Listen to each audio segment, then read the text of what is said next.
Hello students, मैं हूं आपका एजुकेटर कमलाक्ष झा। 7 सितंबर 2020 का करंट अफेयर्स का ये लेक्चर आप लोग देख रहे हैं। इस लेक्चर में हम लोग वेरियस सोर्सेज से न्यूज को कवर करते हैं, जैसे कि the Hindu, Indian Express, Times of India, live mint जैसे जो न्यूज़पेपर्स होते हैं उनकी न्यूज को कवर किया जाता है। पीआईबी की रिपोर्ट्स को डिस्कस करते हैं। राज्यसभा टेलीविजन में जो भी इंपॉर्टेंट न्यूज डिस्कशन डिबेट्स आती हैं उनको कवर करते हैं, प्लस वेरियस मैगजीन जैसे कि ईपीडब्ल्यू, डाउन टू अर्थ के भी आर्टिकल्स को डिस्कस करते हैं। इन शॉर्ट गाइज, अगर आपने इस लेक्चर को पूरा एंड तक देखा तो आपको किसी भी सोर्स से करंट अफेयर्स को प्रिपेयर करने की आवश्यकता नहीं होने वाली है। एंड आप में से जो भी स्टूडेंट सिविल सर्विसेज एग्जामिनेशन की तैयारी कर रहे हैं उनके लिए मैंडेटरी है इस पूरे लेक्चर को एंड तक देखना। यहां पर प्रीलिम्स और मेंस दोनों पॉइंट ऑफ व्यू से न्यूज को कवर किया जाता है। इंग्लिश हिंदी दोनों में न्यूज आपको मिलती है। एंड जिस प्रकार से सिविल सर्विसेज में हम लोग को जीएस पेपर 1, 2, 3, 4 देखने को मिलता है, तो यहां पर उसी के अकॉर्डिंग हम लोग न्यूज को भी कवर करते हैं। तो जैसे कि आप देख सकते हैं, ये जीएस पेपर 1 के का टॉपिक है और ये जीएस पेपर 2 के कुछ टॉपिक्स जो हम लोग डिस्कस करेंगे, और फिर ये जीएस पेपर 3 के आज हम लोग कुछ टॉपिक्स को डिस्कस करने वाले हैं। एंड लेक्चर को स्टार्ट करने से पहले मैं आप लोग को बता दूंगा इसकी current affairs by Kamalaksh Jha channel का नाम है। चेक कर लीजिए कि आपने चैनल को सब्सक्राइब किया है कि नहीं। अगर नहीं किया है तो कर लीजिएगा और बेल आइकन पे भी जरूर हिट कीजिएगा। इससे लेक्चर्स की हर एक नोटिफिकेशन अपडेट्स आपको टाइम पर मिल जाएगी। एंड इसी नाम से अपना एक टेलीग्राम का चैनल भी है जिसको भी आप ज्वाइन कर सकते हैं। एंड आप चाहें तो मुझे फेसबुक पर मेरा नाम सर्च करके मुझे फॉलो कर सकते हैं। एंड गाइस, एक गुड न्यूज आप लोगों को देनी है। अपनी अगस्त मंथ की प्रिंट फॉर्मेट वाली मंथली मैगजीन रिलीज हो गई है, जो कि मंथली पैकेज के अंदर प्रोवाइड की जाती है। तो बहुत सारी चीजें इस मंथली पैकेज के अंदर मिलती है। लेक्चर के एंड में मैं आपको बता दूंगा। तो ये मंथली मैगजीन अगर आपको देखनी है किस टाइप की होती है, उसकी क्वालिटी क्या है, और साथ ही साथ जनवरी 2020 से लेकर जुलाई 2020 की मंथली मैगजीन के बारे में भी अगर आपको इंफॉर्मेशन चाहिए तो डिस्क्रिप्शन पर वीडियो की एक लिंक डली हुई, तो उस वीडियो को देखकर आपको पूरी चीजें जो है वो क्रिस्टल क्लियर हो जाएगी अबाउट मंथली मैगजीन भी, कि मंथली मैगजीन या मंथली पैकेज कैसा होता है, और ये जनवरी 2020 से लेकर जुलाई 2020 की मैगजीन के बारे में भी। राइट, तो चलिए अब समय ना वेस्ट करते हुए फटाफट लेक्चर को शुरू कर लेते हैं। पेपर 1 से रिलेटेड जो पहली न्यूज आ रही है, इसमें इंडिया बांग्लादेश इनलैंड वाटरवेज की यहां पर बात हो रही है। अभी ट्रायल जो है वो शुरू हो गया है। एक नया रिवर रूट हम लोग को बांग्लादेश और त्रिपुरा के बीच में देखने को मिलेगा। बांग्लादेश के जो दाऊदकंडी लोकेशन ये है, दाऊदकंडी बांग्लादेश के अंदर, इसको त्रिपुरा से जो है ये कनेक्ट करेगा, त्रिपुरा के सोनमुरा से ये कनेक्ट करेगा। इनलैंड वाटरवेज है, यानी कि रिवर के थ्रू जो है ये कनेक्टिविटी हम लोग को देखने को मिल रही है। 93 किलोमीटर का डिस्टेंस जो है वो गोमती नदी के ऊपर ये हम लोग को देखने को मिलेगा। तो रिवर का नाम थोड़ा सा आप याद रखिएगा, गोमती नदी। रूट मैंने आपको बता ही दिया ऑलरेडी, त्रिपुरा को बांग्लादेश के साथ कनेक्ट करेगा, और ये पहली बार ऐसा इनलैंड वाटरवेज का रूट हम लोग को देखने को मिल रहा है। और साथ ही साथ इससे फायदा क्या होगा, कनेक्टिविटी जो है वो इंक्रीज हो जाएगी, बढ़ जाएगी कनेक्टिविटी बांग्लादेश और नॉर्थ ईस्टर्न स्टेट्स के बीच में, और बांग्लादेश के साथ बायलैटरल ट्रेड भी जो है वो भी काफी बढ़ेगा इसके चलते। यानी कि दोनों कंट्रीज जो है, इंडिया और बांग्लादेश, इनके बीच में ट्रेड जो है वो बढ़ जाएगा इस कनेक्टिविटी के थ्रू, इस रूट के थ्रू। राइट, और जो ये नया रूट जो ओपन किया गया है, इस पर जो एग्रीमेंट जो हुआ था गाइस, ये protocol for inland water trade and transit, ये मई 2020 में हुआ था, जहां पर 2 नए रूट्स ओपन करने को लेकर ये एग्रीमेंट था। उनमें से ये रूट जो है वो हम लोग को इंडिया और बांग्लादेश के बीच में देखने को मिल रहा है। अभी देखिएगा, इसमें यहां तक तो ये पूरी न्यूज थी, बट इसमें मेन चीज आपको क्या ध्यान में रखनी है कि इससे इंडिया को क्या फायदा होगा।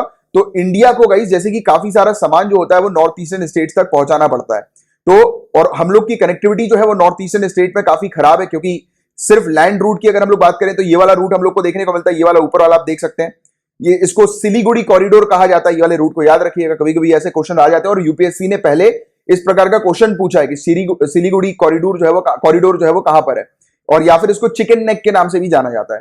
राइट, तो ये वाला जो रूट है, यहां पर आप देख सकते हैं ऊपर नेपाल दिखाई देता है, नीचे बांग्लादेश की टेरिटरी दिखती है, और इस तरफ आप देखेंगे तो आपको भूटान की टेरिटरी दिखाई देगी। तो 3 कंट्री जो है उनके बीच में ये रूट हम लोग को देखने को मिलता है। तो इसी कारण से यहां पर कई बार जो है वो चेक पोस्ट होता है, चेकिंग वगैरह होती है, उसमें जो ट्रक्स वगैरह जो होते हैं लैंड रूट के थ्रू, उनको काफी दिनों तक जो है वो खड़ा रहना पड़ता है। राइट, तो ये एक इशू है। और दूसरी बात, यहाँ पर प्रॉपर रोड्स वगैरह भी नहीं है, प्रॉपर कनेक्टिविटी इंफ्रास्ट्रक्चर भी नहीं है। इसके कारण जो एसेंशियल कमोडिटीज होती है, जो आवश्यक जो सामान होता है, गुड्स वगैरह जो होते हैं, प्रोडक्ट्स जो होते हैं, तो वो यहां पर नॉर्थ ईस्टर्न एरिया पर पहुंचाने में काफी प्रॉब्लम्स आती है। और अगर ये ऐसा हो जाएगा तो ये कनेक्टिविटी अगर हम लोग को देखने को मिलेगी तो उसके थ्रू जो है वो आसानी से जो है हम लोग नॉर्थ ईस्टर्न स्टेट्स तक जो है वो सामान पहुंचा सकेंगे। राइट, तो ये वाली चीज है, इसके बारे में एक जनरल आप लोग को आइडिया होना चाहिए, और नॉर्थ ईस्टर्न स्टेट्स को वेरियस जो है वो प्रोडक्ट जो है वो मिल सकेंगे इसके चलते। और जो कनेक्टिविटी का जो इशू था, कनेक्टिविटी की जो प्रॉब्लम थी वो रिजॉल्व हो जाएगी, राइट। तो ये चीज आपको basically civil services point of view से पता होना चाहिए। बाकी ये फैक्चुअल इन्फॉर्मेशन तो एक है ही इंपॉर्टेंट, जिसके बारे में एक आइडिया होना चाहिए। बाकी जो ये किस चीज के लिए, किस चीज में ये रूट फायदा देगा, फायदेमंद होगा, वो आप लोग के लिए थोड़ा सा इंपॉर्टेंट था, राइट। एंड गाइस, पेपर 1 से रिलेटेड आज सिर्फ एक ही न्यूज थी। अब हम लोग पेपर 2 की न्यूज की तरफ आगे बढ़ रहे हैं। बात हो रही है प्रधानमंत्री भारतीय जन औषधि परियोजना के बारे में। इस टॉपिक को पहले भी कई बार काफी डिटेल में हम लोग डिस्कस कर चुके हैं। ये टॉपिक न्यूज में इसलिए आया है क्योंकि 8 इम्यूनिटी बूस्टिंग प्रोडक्ट्स लॉन्च किए गए हैं प्रधानमंत्री भारतीय जन औषधि परियोजना के अंडर, और जन औषधि केंद्र के थ्रू जो है ये 8 इम्यूनिटी प्रोडक्ट्स जो है वो मिलेंगे हमारी कंट्री के सिटीजन्स को। इम्यूनिटी प्रोडक्ट्स क्यों प्रोवाइड किया जा रहा है? कोरोना वायरस का समय है और कोरोना वायरस के पीरियड पर आप लोग जानते हैं कि इम्यून सिस्टम को स्ट्रांग होना काफी ज्यादा जरूरी है। जिस भी व्यक्ति का इम्यून सिस्टम स्ट्रांग है, उसकी इम्यूनिटी काफी अच्छी है, तो कोरोना वायरस से इन्फेक्ट होने के बावजूद भी उनकी बॉडी को सीवियर हार्म जो है वो नहीं पहुंचता है, यानी कि कैजुअलिटी के चांसेस जो होते हैं वो काफी कम हो जाते हैं उन लोगों के लिए जिन लोगों का इम्यून सिस्टम काफी स्ट्रांग होता है, काफी अच्छा होता है, राइट। तो इम्यूनिटी को बूस्ट करने के लिए ये प्रोडक्ट्स अभी इंट्रोड्यूस किए गए हैं, बट मेनली आप लोगों को प्रधानमंत्री भारतीय जन औषधि योजना के बारे में, परियोजना के बारे में पता होना चाहिए, राइट। तो ये एक कैंपेन था जिसको डिपार्टमेंट ऑफ फार्मास्यूटिकल्स के द्वारा लॉन्च किया गया था। Very important point to be noted. और डिपार्टमेंट ऑफ फार्मास्यूटिकल्स जो है वो ministry of chemical and fertilizers के अंडर आते हैं। फोकस किया जाता है कि क्वालिटी मेडिसिन अफोर्डेबल प्राइस में जो है वो हमारी कंट्री के सिटीजन्स को मिल सके, राइट। किसके थ्रू? प्रधानमंत्री जन औषधि केंद्र के थ्रू। केंद्र क्या है? ये एक दुकान हम लोग को मेडिकल की शॉप देखने को मिलती है, प्रधानमंत्री जन औषधि केंद्र। इस मेडिकल की शॉप में सस्ते रेट में दवाइयां जो है वो, क्वालिटी मेडिसिन सस्ते रेट में जो है वो सिटीजन्स को प्रोवाइड की जाती है। अब ऐसे कैसे पॉसिबल है सस्ते रेट में ये मेडिसिन प्रोवाइड कराना? तो गाइस देखो, दो प्रकार की मेडिसिन मार्केट में अवेलेबल होती है। एक होती है ब्रांडेड मेडिसिन और दूसरी होती है जेनरिक मेडिसिन। अब इन ब्रांडेड मेडिसिन और जेनरिक मेडिसिन में क्या डिफरेंस हम लोग को देखने को मिलता है? तो सिंपल सी चीज बस आप लोग को याद रखनी है, सिर्फ प्राइस का डिफरेंस देखने को मिलता है, रेट का डिफरेंस देखने को मिलता है। ब्रांडेड मेडिसिन जो होती है वो थोड़ी सी महंगी होती हैं और जेनरिक मेडिसिन होती है वो काफी सस्ती होती हैं। और कितनी सस्ती, उसका मैं आपको एक आइडिया दूं तो जो मेडिसिन बाहर मार्केट में अगर 500 रुपए की मिलती होगी, तो वो ब्रांडेड मेडिसिन अगर 500 रुपए की मिलती होगी तो जेनरिक मेडिसिन 50 रुपए की मिल जाएगी। इतना डिफरेंस होता है। अब ये डिफरेंस क्यों है, उसके पीछे का लॉजिक आप समझो। हालांकि पहले भी मैं बता चुका हूं, रेगुलर स्टूडेंट्स को पता होगा, पर जो नए जुड़े हैं उनको एक सिंपल सी चीज आपको पता होनी चाहिए। और ये आपके जनरल स्टडीज पेपर 3 के अंदर भी है, इंटेलेक्चुअल प्रॉपर्टी राइट्स। इसमें जो पेटेंट्स हम लोग को देखने को मिलते हैं, याद आ रहा होगा कुछ दिनों पहले अपन ने पेटेंट्स के बारे में भी डिस्कस किया था। तो जो पेटेंट्स हम लोग को देखने को मिलते हैं, तो पेटेंट यानी कि हम लोग को देखने को मिलता है एक व्यक्ति ने अगर अपने प्रोडक्ट का पेटेंट करा लिया, तो वो प्रोडक्ट जो होगा वो सिर्फ वही कंपनी या वही ऑर्गेनाइजेशन या एंटिटी उस प्रोडक्ट को बेच सकती है। यानी कि उस प्रोडक्ट को बेचने के, सेल आउट करने के जो पूरे राइट्स होंगे वो सिर्फ उसी एंटिटी के पास होंगे जिस एंटिटी ने उस प्रोडक्ट के ऊपर अपना पेटेंट रजिस्टर कराया होगा। जैसे कि दवाई, अभी यहां पर बात चल रही है दवाई की, तो दवाइयों का जो पेटेंट होता है गाइस, ये हम लोग को 20 ईयर्स का देखने को मिलता है। सरकार ने बोल के रखा है कि अगर कोई भी कंपनी, जैसे कि एक कंपनी है, अगर वो कोई दवाई निकालती है फर्स्ट टाइम, राइट, जैसे कि मान लेते हैं हम लोग एड्स की कोई दवाई है या चलो कोरोना वायरस, ठीक है, अभी एग्जाम्पल के तौर पर कोरोना वायरस की जो है वो दवाई निकली। अब कोरोना वायरस की ये जब दवाई ये कंपनी बना के रिलीज करेगी, तो ये कंपनी चाहेगी कि सिर्फ इसी की ही मेडिसिन जो है वो मार्केट में अवेलेबल हो, इसका कोई ऑल्टरनेटिव प्लेयर जो है वो अवेलेबल ना रहे। क्यों ऐसा? क्योंकि गाइस देखो, प्रॉब्लम ये होती है कि एक मेडिसिन को बनाने के पीछे जो है वो काफी सालों की रिसर्च लगती है। और एक कंपनी क्या करती है, कंपनी अपने पास काफी सारे साइंटिस्ट को, रिसर्चर्स को हायर करके रखती है। और साइंटिस्ट और रिसर्चर तो फ्री में काम करेंगे नहीं, उनको तो रेगुलरली सैलरी देना ही देना है। तो मान के चलो अगर 10 साल लग गए किसी मेडिसिन को बनाने में, 10 ईयर्स, तो उसके पीछे काफी सारे एम्प्लॉइज को सैलरी ऑलरेडी दी गई है। और मेडिसिन जब बनाई जाती है इस प्रकार की, तब उसमें आपको पता होगा कि काफी बार जो है वो हिट एंड ट्रायल चलते हैं, टेस्टिंग चलती रहती है। अब टेस्टिंग चलने के दौरान काफी सारे प्रोडक्ट जो होते हैं वो वेस्ट होते हैं, तो वेस्ट का भी खर्चा हुआ। अपने आप को, जैसे आप अपने आप को जो है वो एक कंपनी वाला मानो कि आप कंपनी वाले हो और आपने अगर पैसा खर्च किया हुआ है एक प्रोडक्ट को तैयार करने में, और जब आप उस प्रोडक्ट को बेचोगे तो आपका पहला क्या काम होगा कि आपका जो इन्वेस्टमेंट है वो पूरा का पूरा निकले और उसके बाद फिर आप प्रॉफिट जो है वो अर्न कर पाओ, क्योंकि ऑलरेडी जो है वो इन्वेस्टमेंट लगा के रखा हुआ है ना आपने। इस चीज को समझो आप। तो इसीलिए ब्रांडेड मेडिसिन जो मार्केट में रिलीज होती है वो थोड़ी महंगी होती है, क्योंकि उसके पीछे जो होती है वो काफी रिसर्च वगैरह होती है। और देखिए, इन ब्रांडेड मेडिसिन को कोई और कॉपी ना कर ले, क्योंकि आप जानते हैं कि मेडिसिन के ऊपर पूरा कंटेंट जो होता है वो लिखा रहता है बाकायदा कि इस मेडिसिन के अंदर क्या क्या चीजें डली हुई है, राइट। अब इस कंटेंट को पढ़कर जैसे कि आपका एक फ्रेंड है और वो उससे आपकी दुश्मनी हो गई है, अच्छा फ्रेंड नहीं है वो आपका, तो वो क्या करेगा, आपने देखा आपने मेडिसिन रिलीज करी, तो वो क्या करेगा, अपने 2 साइंटिस्ट को बुलाएगा और बोलेगा कि इसमें जो कंटेंट लिखा हुआ है पूरा का पूरा कंटेंट जो है वो यूज करके मेडिसिन तैयार कर दो। अब इस व्यक्ति का क्या हुआ, इस व्यक्ति ने तो सिर्फ कॉपी पेस्ट किया कंटेंट का, राइट, और इसने खुद तो मेहनत करी नहीं और खुद तो इतना इन्वेस्टमेंट नहीं किया, पैसा नहीं लगाया, राइट। तो इसी चीज को बचाने के लिए, इस प्रकार की चीजें ना हो, जो ब्रांडेड जो मेडिसिन जो होती हैं वो इसलिए महंगी होती हैं क्योंकि सरकार बोलती है कि जितना भी इन्वेस्टमेंट कंपनीज ने किया होगा अपने पास्ट ईयर में, वो अपने इन्वेस्टमेंट को जो है वो रिकवर कर लें। और मेडिसिन के मामले में, फार्मास्यूटिकल्स के मामले में, ऐसी जो कंपनीज होती हैं, फार्मास्यूटिकल कंपनीज, फार्मा कंपनीज, उनको 20 ईयर्स का पेटेंट दिया जाता है कि एक कोई मेडिसिन निकलती है तो 20 ईयर्स के बाद जो है वो उसकी जेनरिक मेडिसिन जो है वो अवेलेबल हो सकती हैं, राइट। तो ये वाली चीज आप लोग को इसके बारे में पता होना चाहिए। इसमें 20 ईयर्स का स्लैब हम लोग को देखने को मिलता है, एक पर्टिकुलर पीरियड जिसमें कंपनी ने जो भी मेडिसिन रिलीज करी होगी उसके प्रोडक्ट को कोई और जेनरिक मेडिसिन कॉपी नहीं कर पाएगी। बट 20 ईयर्स का पीरियड जैसे निकलता है तो जेनरिक मेडिसिन जो है वो उसको कंटेंट को जो है वो कॉपी करके अपनी खुद की मेडिसिन जो है वो रिलीज कर सकती है।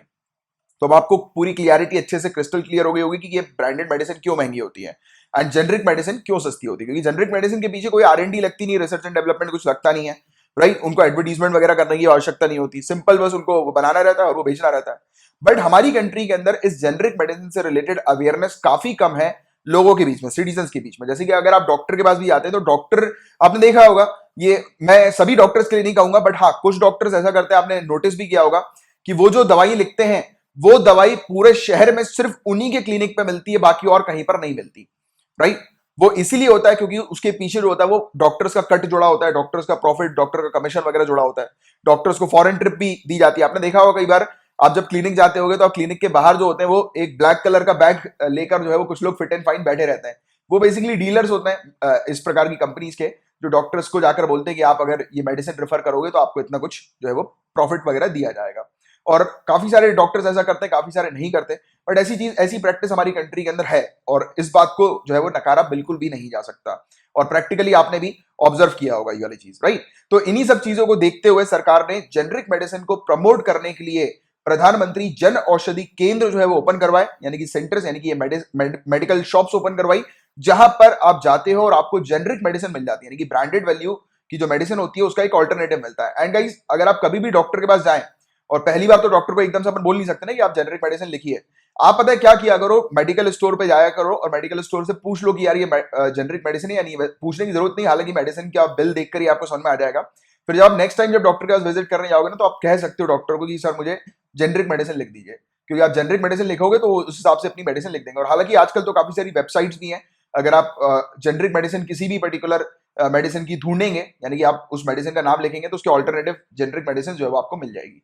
और इसमें ऐसा नहीं है कि अगर आप सस्ती मेडिसिन खा रहे हो तो उसमें हेल्थ पर आपको जो है वो उतना फायदा मिलेगा, नहीं। अगर एक ब्रांडेड मेडिसिन आपका सर दर्द खत्म करेगी तो एक जेनरिक मेडिसिन भी सर दर्द खत्म करेगी, उतनी ही सेम क्वालिटी की होती है, इसमें कोई डिफरेंस नहीं होता, क्योंकि दोनों में कंटेंट एक ही होता है। ब्रांडेड महंगी क्यों होती है? क्योंकि ब्रांड होता है। अरे बात वही होगी ना, अगर आप अभी जाकर जैसे रोलेक्स की घड़ी खरीदोगे तो रोलेक्स ब्रांड है, तो ऑब्वियस ही बात है कि उस पर कितनी महंगी घड़ी देखने को मिलती है। और वहीं अगर आप कोई और जैसे फास्ट ट्रैक की घड़ी खरीद लो, राइट, सस्ती वाली, तो भी आपको उतना ही मिलना है। कंपनी जो है वो डिफर कर जाती है, ब्रांड जो है वो डिफर कर जाता है। जैसे ही कपड़े होते हैं, अगर आप ब्रांडेड कपड़े पहनोगे तो महंगे मिलेंगे और जो नॉन ब्रांडेड कपड़े जो होते हैं वो सस्ते मिल जाते हैं, है ना। यही फर्क है और कोई फर्क नहीं। सिर्फ सिंपल सी चीज आपको ये पता होनी चाहिए। होपफुली आपको अच्छे से क्रिस्टल क्लियर हो गया होगा पूरा। एंड ये लॉन्च हुई थी, ये जो स्कीम है 2008 में लॉन्च हुई थी, बट 2015 में इसको अपडेट करके जो है वो मॉडिफाई करके जो है वो फिर शुरू किया अच्छे से। एंड इंप्लीमेंटेशन की बात करें, ये बहुत इंपॉर्टेंट है, याद रखिएगा। ब्यूरो ऑफ फार्मा, जो कि हमारी कंट्री की, इंडिया की एक PSU, पब्लिक सेक्टर अंडरटेकिंग, हम लोग को देखने को मिलती है। तो ये जो है वो इंप्लीमेंटिंग एजेंसी है इस स्कीम की, राइट। तो ये चीज आप लोग को पता होनी चाहिए। प्रधानमंत्री भारतीय जनौषधि परियोजना की implementing agency bureau of pharma, PSU, जो हम लोग को देखने को मिलती है वो है, राइट, जो कि आती है डिपार्टमेंट ऑफ फार्मास्यूटिकल्स के अंदर, और department of pharmaceuticals ministry of chemical and fertilizers के अंदर आती है। तो ये वाली चीज भी आप याद रखें, कभी कभी ऐसे डिपार्टमेंट आ जाते हैं और पूछ लिया जाता है कि किस मिनिस्ट्री के अंदर है ये। क्लियर है? इसके कुछ फीचर्स की बात करें, सेलिएंट फीचर्स की, तो क्वालिटी मेडिसिन जो है वो उसका एक्सेस सभी को मिले, इस चीज पर फोकस किया जाता है। टारगेट किया जाता है कि क्वालिटी जेनरिक मेडिसिन का कवरेज जो है वो सभी को मिले। वही सेम चीज जेनरिक मेडिसिन, इसलिए मैंने आपको पहले समझा दी क्योंकि आगे जो था वो जेनरिक मेडिसिन की बात हो रही थी, इसलिए मैंने आपको क्लियर कर दी पहली पिक्चर आपके माइंड में, जिससे कि क्लियर हर चीज जो है वो क्रिस्टल क्लियर हो जाए। इसके अलावा अवेयरनेस क्रिएट करना बहुत ज्यादा जरूरी है लोगों के बीच में अबाउट जेनरिक मेडिसिन। तो ये जेनरिक मेडिसिन के बारे में अवेयरनेस क्रिएट करती है लोगों के बीच में, राइट, कि लोगों को पता लगे जेनरिक मेडिसिन के बारे में, क्योंकि काफी सारे लोगों को पता नहीं है। मुझे भी इवन जब मैं अपना ट्रीटमेंट कराता था पहले, यानी कि मुझे भी पता लगा, ये जब पढ़ाई करी अपन ने तब जाकर पता लगा, आज से 5-6 साल पहले। तो उस समय बहुत महंगी महंगी दवाइयां मैं लेता था, बट उसके बाद जो है जैसे ही पता लगा तो थोड़ा अपन स्मार्टली खेलते हैं कि हाँ यार, जैसे लग रहा है कि यार इसका ऑल्टरनेटिव है जेनरिक मेडिसिन है, तो अपन जेनरिक मेडिसिन ले लेते हैं। और मैं तो अपने डॉक्टर से फिर भी कई बार कह भी देता हूँ, बट एक्चुअली डर लगता है ना, काफी सारे लोग को डर लगता है कि यार डॉक्टर्स जेनरिक मेडिसिन बोलेंगे तो वो सही ट्रीटमेंट करेंगे कि नहीं करेंगे, वो वाली एक थॉट प्रोसेस भी होती है। बट बोल देना चाहिए यार, क्योंकि जो भी है अल्टीमेटली पॉकेट के ऊपर बहुत ज्यादा जो होता है वो बर्डन पड़ जाता है एकदम से। और काफी बार आपने देखा भी होगा कि कई सारे लोग हैं, उनको मेडिकल जब इश्यूज हो जाते हैं तो उसके कारण उनका सब कुछ बिक भाग जाता है, यानी कि सब बर्बाद हो जाते हैं, यानी कि फाइनेंशियली बहुत लॉस उनको होता है मेडिकल इश्यूज के कारण। तो इसलिए सरकार ये चाह रही है कि हमारी कंट्री के सिटीजन जो है उनको ये उनके पॉकेट में बर्डन ना पड़े, और उनको जो है वो एक तो इन्फॉर्मेशन मिलना बहुत ज्यादा इंपॉर्टेंट है। जैसे कि आप जानते हो कल को आप आईएएस आईपीएस बनोगे, आपका मेन काम यही होगा लोगों को अवेयर करना अबाउट देयर राइट्स, कि उनके क्या क्या राइट्स हैं, और जो फंडामेंटल राइट्स, इसलिए तो आप पढ़ रहे हो आजकल, राइट, कि हर एक इंसान को अधिकार पता होना चाहिए कि उसके पास कौन से लीगली अधिकार हैं। बट हमारी कंट्री के अंदर लोगों को नॉलेज नहीं है, इसलिए लोग बाग जो है वो परेशान हो जाते हैं कई बार, कॉमन सिटीजन। तो उन्हीं वही काम होगा आपका सिविल सर्वेंट बन के आगे चल के लोगों को अवेयर करना, उनको प्रोटेक्ट करना, उनके वेरियस राइट्स वगैरह को। वैसे ही कुछ ये स्कीम के अंदर भी है। तो इस प्रकार से आपका मेंस का आंसर रिफ्लेक्ट होना चाहिए हर एक चीज को कनेक्ट करते हुए, राइट। ये पब्लिक प्रोग्राम के तौर पर हम लोग को देखने को मिलता है, जहां पर सरकार इन्वॉल्व है, पीएसयू इन्वॉल्व है, पब्लिक सेक्टर इन्वॉल्व है, एनजीओ इन्वॉल्व है, सोसाइटीज, कोऑपरेटिव बॉडीज वगैरह और भी काफी सारे इंस्टीट्यूशन इस प्रोग्राम में इन्वॉल्व हम लोग को देखने को मिलते हैं। इसमें डिमांड क्रिएट की जाती है अबाउट जेनरिक मेडिसिन की, लोग बाग जो है वो जेनरिक मेडिसिन जो है वो परचेज करें। तो ये था पूरा ओवरऑल टॉपिक, होपफुली अच्छे से क्लियर हो गया होगा। अब इस न्यूज की बात करें गाइस, तो ये यूएनएससी 1267 कमेटी लगातार ये न्यूज में आप लोग को देखने को मिल रही है। पहले भी हम लोगों ने इस टॉपिक को डिस्कस किया हुआ है, तो अच्छे से देखिएगा ये है क्या, क्योंकि इससे रिलेटेड क्वेश्चन बनने के काफी ज्यादा चांसेस अब बनते आ रहे हैं, क्योंकि लगातार ये रिपीट हो रही है। कभी कभी ऐसे क्वेश्चन आ जाते हैं सिविल सर्विस के अंदर कि ये यूएनएससी 1267 अभी रिसेंटली न्यूज में थी, क्या है ये, तो आपको इसके बारे में अच्छे से पूरी जानकारी होनी चाहिए। तो रिसेंटली ये टॉपिक न्यूज में क्यों आया है, क्योंकि बताया जा रहा है कि यूनाइटेड नेशन सिक्योरिटी काउंसिल ने पाकिस्तान की एक रिक्वेस्ट को खारिज कर दिया है, रद्द कर दिया है। पाकिस्तान ने कहा था कि इंडिया के अंदर 2 इंडियंस हैं जिनको टेररिस्ट जो है वो डिक्लेयर किया जाए इस रेजोल्यूशन 1267 के तहत, यानी कि टेररिस्ट यानी कि इंडिया के 2 लोग हैं, उनका नाम जो है वो इसके अंदर ऐड कर दिया जाए, शामिल कर दिया जाए। तो ये पाकिस्तान ने डिमांड करी थी, और इसने ये तीसरी ऐसी डिमांड थी पाकिस्तान की इस साल। इसी साल में 3 बार ऐसी डिमांड कर ली पाकिस्तान ने कि यूएनएससी की 1267 कमेटी की जो लिस्ट है, उसका जो रेजोल्यूशन है, उसके अंदर जो है वो 2 इंडियंस के नाम जो है वो ऐड करने चाहिए। तो इसको लेकर जो है वो यूएनएससी ने खारिज कर दिया कि नहीं किया जाएगा ऐड, राइट। बट आप लोग के लिए जो मेन काम की चीज है वो है यूएनएससी 1267 कमेटी। इसके बारे में पूरी जानकारी अच्छे से आप लोग को पता होनी चाहिए, क्योंकि क्वेश्चंस यहीं से बनेंगे। तो देखो गाइस, पहली बार ये सेटअप हुई थी 1999 में, और ये एकदम से सक्रिय और एकदम स्ट्रेंथन और काफी तेजी से काम करना है इसने जो शुरू किया वो सितंबर 11, 2001 अटैक के बाद, 9/11 का जो अटैक हुआ था यूएसए में, उसके बाद से जो है ये काफी ज्यादा सक्रिय हो गई ये बॉडी और ये कमेटी। इसने दुनिया भर के जो टेररिस्ट हैं उनके नाम जो है वो इस लिस्ट में ऐड करना शुरू कर दिया, राइट। और इसको बेसिकली दाइश और अल कायदा सैंक्शन कमेटी के नाम से भी जाना जाता है। और इसमें सभी परमानेंट मेंबर्स और non permanent members United nation security council के हम लोग को देखने को मिलते हैं।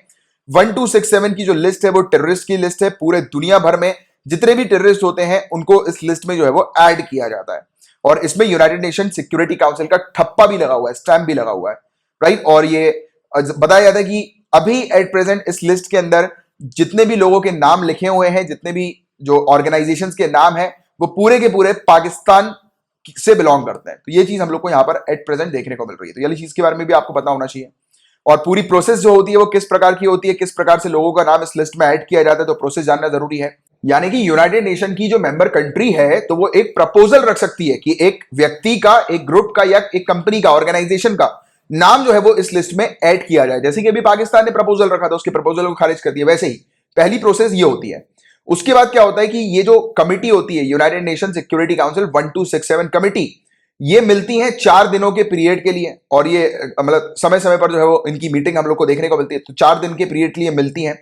उस मीटिंग के दौरान डिसाइड करती हैं कि किसको ऐड करना है इस लिस्ट में या फिर किसको इस लिस्ट से निकालना है। और इनका जो भी डिसीजन निकलता है कि किसको ऐड करना है, किसको निकालना है, तो वो प्रपोजल सभी मेंबर्स को जो है वो भेजा जाता है, और उनमें से अगर कोई भी मेंबर ऑब्जेक्शन नहीं उठाते हैं तो 5 दिनों के अंदर अंदर जो है वो प्रपोजल एक्सेप्ट कर लिया जाता है और अडॉप्ट कर लिया जाता है, राइट। और ऑब्जेक्शन का मतलब क्या होता है? ऑब्जेक्शन का मतलब रुकावट, कि अगर किसी मेंबर कंट्री ने अगर ऑब्जेक्शन उठाया कि नहीं इसको जो है वो नहीं डालना है इस लिस्ट में, राइट, तो इसमें रुक जाती है, यानी कि जो प्रोसेस होती है वो रुक जाती है, एक पर्टिकुलर इंडिविजुअल को, ग्रुप को या कंपनी, ऑर्गेनाइजेशन, एंटिटी को टेररिस्ट घोषित करने की जो प्रोसेस होती है वो रुक जाती है, थम जाती है, राइट। और कोई भी मेंबर कमिटी का तो वो टेक्निकल होल्ड जो है वो लगा सकता है, यानी कि प्रपोजल पर टेक्निकली वो बोल सकता है। टेक्निकल होल्ड मतलब कि उसने भी रोका नहीं है, उसने ऑब्जेक्शन नहीं उठाया, बट वो क्या कर सकता है, बोल सकता है कि जैसे कि पाकिस्तान ने एक प्रपोजल रखा कि यार इनको जो है वो इसमें ऐड किया जाए, राइट। ये प्रपोजल आया पाकिस्तान की तरफ से कि ये 2 लोग को जो है वो ऐड किया जाए इस लिस्ट में।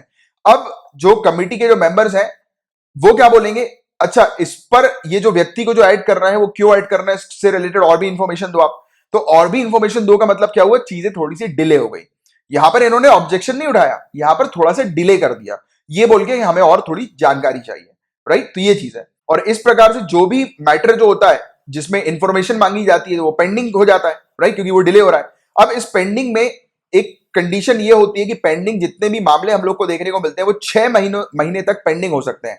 यानी कि जैसे इंफॉर्मेशन अगर देनी है सामने वाली कंट्री को तो 6 महीने में दे दे, और 6 महीने के बाद जो होता है फिर वो डिसीजन निकलता है, या तो हाँ होना है या तो ना होना है, राइट। ये वाला डिसीजन या उससे पहले भी निकल सकता है, राइट।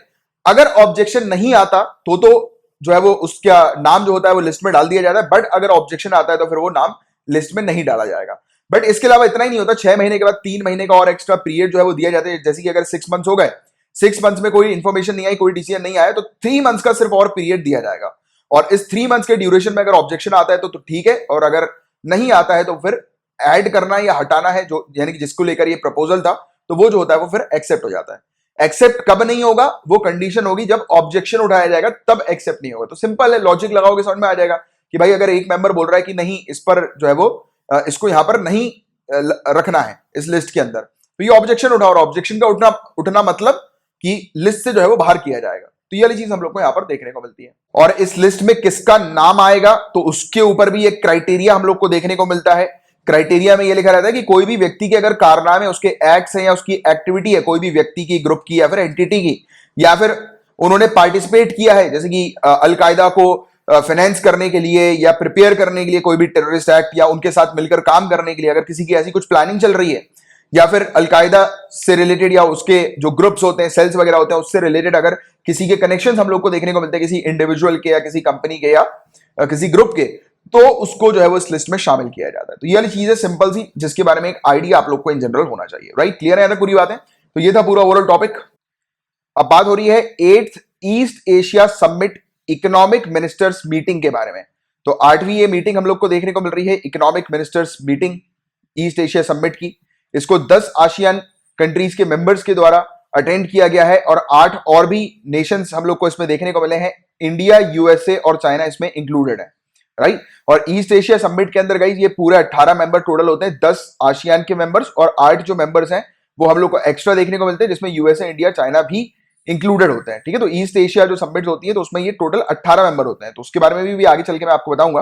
बट इस बैठक में किस चीज के बारे में चर्चा हुई, तो देखो सबसे पहले बात तो आपको लॉजिक लगाना है। लॉजिक क्या लगाना है? इकोनॉमिक मिनिस्टर की मीटिंग है, तो ऑब्वियस ही बात है कि आप आपस में जब बैठक होगी तो इकोनॉमी को स्ट्रॉन्ग करने के ऊपर बेस बात की जाएगी। कंट्रीज जो है उनकी इकोनॉमी को स्ट्रेंथन करना है, यानी कि जो ये पूरा फोरम है, जो पूरा ग्रुप बना है 18 कंट्रीज का, तो ये टारगेट करेंगे कि आपस में सब मिलकर अपनी अपनी इकोनॉमी जो है वो स्ट्रेंथन करें, आपस में एक दूसरे के साथ जो है वो ट्रेड को बढ़ावा दें, राइट। और कोरोना वायरस के पीरियड में ऑलरेडी इकोनॉमिक सिचुएशन काफी प्रॉब्लम में हम लोग को देखने को मिल रही है, तो उसी सिचुएशन में जो है वो कैसे डील करना है, किस प्रकार से डील करना है और एक दूसरे का कैसे सपोर्ट करना है, उस पर यहां पर चर्चाएं हुई है। सिंपल सी बात है, ये पहले ही मतलब जो लाइन है उसको आप पढ़कर ही जो है वो अपने दिमाग में वो चीज जो है वो पहले से क्लियर कर सकते हो कि इसमें क्या चीजों के बारे में कहा जाएगा, जिससे कि क्या होता है पढ़ने में आसानी हो जाती है और चीजों को समझने में आसानी हो जाती है। तो जो मेन जो हेडलाइन होती है या मेन जो चीजें हम लोग को स्टार्टिंग में देखने को मिलती है, उसी में से ही करीब 75% जो चीजें होती है वो ऑटोमेटिकली क्लियर पहले ही हो जानी चाहिए। और देखो अपन एक एक करके पूरी पढ़ेंगे, आपको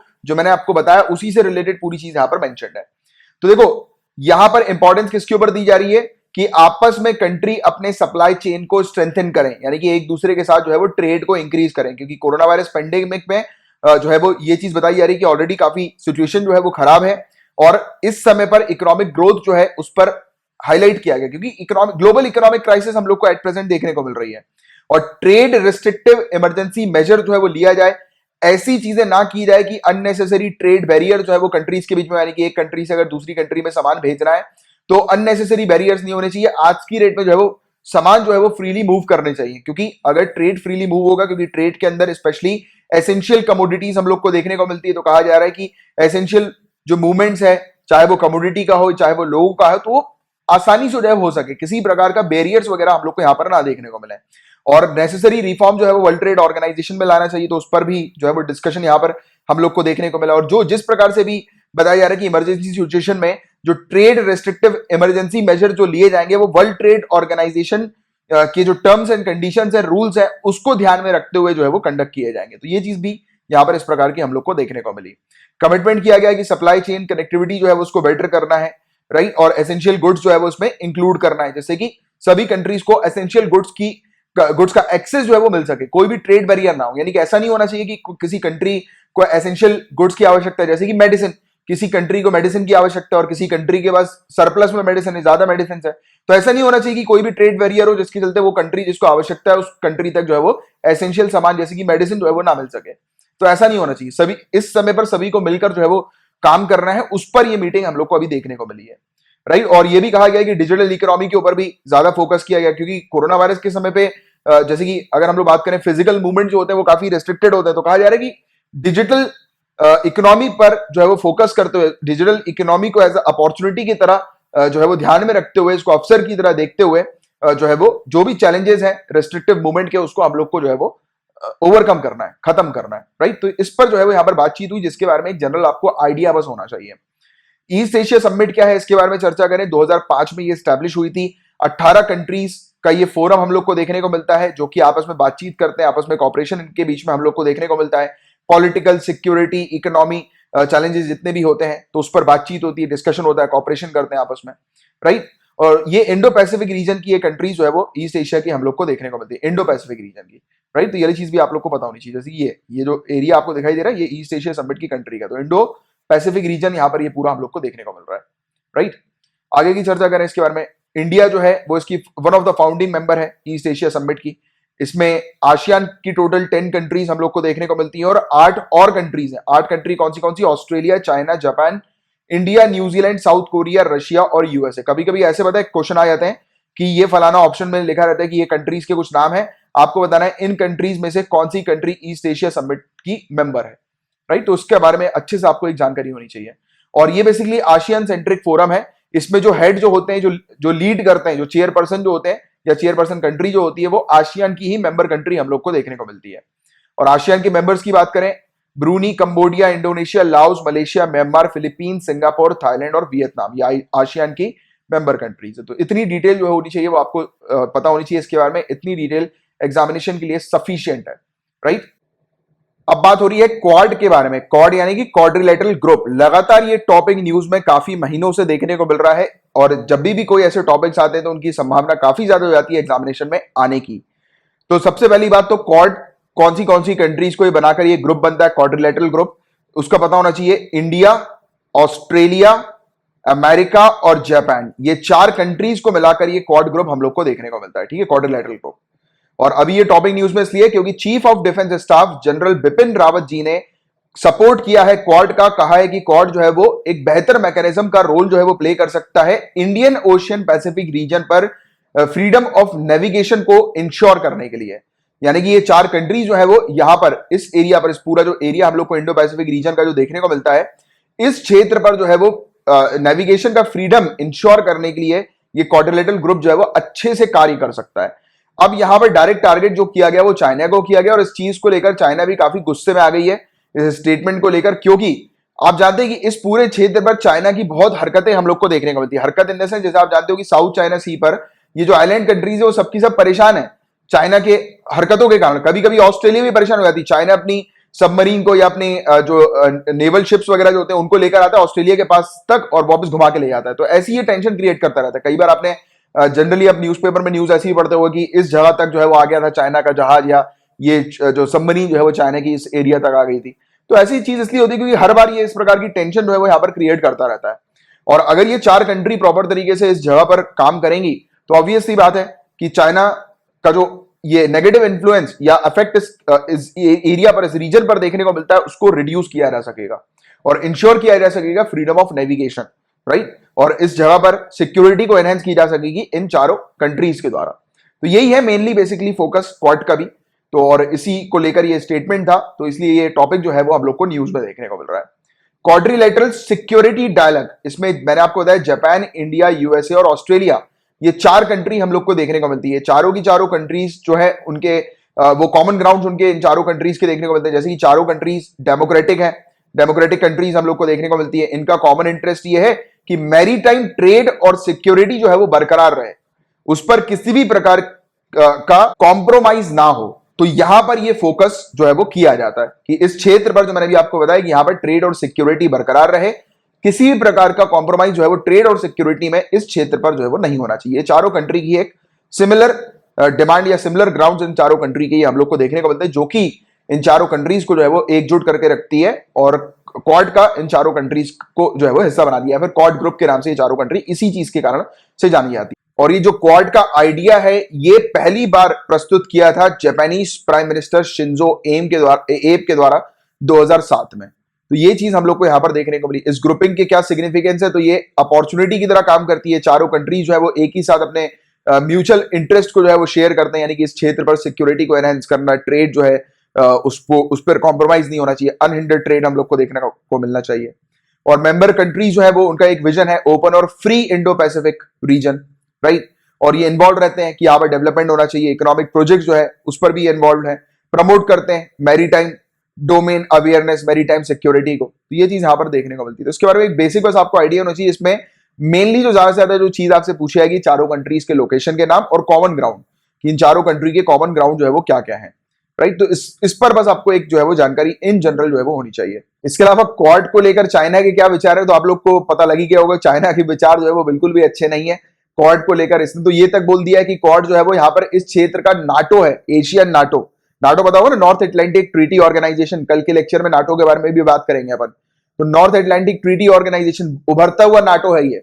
नाटो जो कंट्रीज है उसका एक बेसिक आइडिया मैं आपको देता हूँ। कंट्री नहीं, मतलब जो नाटो जो organisation, North Atlantic Treaty Organisation, तो ये नाटो में क्या होता है कि जो मेंबर कंट्रीज हैं, यानी कि जो भी नाटो की सदस्य हैं, उनकी मिलिट्री यहाँ पर इन्वॉल्व होती है, उनकी जो फोर्सेज होती है वो यहाँ पर इन्वॉल्व होती है। और मेन फोकस ये होता है कि कहीं पर भी किसी प्रकार की पीस और ट्रैंक्विलिटी या पीस और सिक्योरिटी पर अगर किसी भी कंट्री में इशू हो रहा है, या फिर जैसे कि नाटो के जो मेंबर कंट्रीज हैं, राइट, ये नाटो की मेंबर कंट्री मान लेते हैं। अब अगर जैसे ये 3 मान के चलो भी, ठीक है, एग्जाम्पल के तौर पर समझने के लिए, अब अगर इस कंट्री का विवाद किसी दूसरी कंट्री के साथ हो गया, तो नाटो के जितने भी सदस्य हैं वो उसको सपोर्ट करते हुए दूसरी कंट्री के पीछे लग जाएंगे हाथ पैर धो के, राइट। तो यह चीज इस प्रकार की हम लोग को नाटो में देखने को मिलती है। कल और डिटेल में आपको उसकी टेक्निकलिटीज के बारे में भी बताऊंगा, अभी के लिए सिर्फ इतनी सी बात जानो, कल अपन नाटो के बारे में और डिटेल में पढ़ लेंगे। और अभी जो है गाइस वो सिंपल सी बात आपको बतानी चाहिए कि चाइना बिल्कुल भी इस चीज से जो है वो खुश नहीं है, क्योंकि स्वाभाविक सी बात है, प्रैक्टिकल है, होगा नहीं, क्योंकि यूएसए और चाइना के संबंध आप जान ही रहे हो।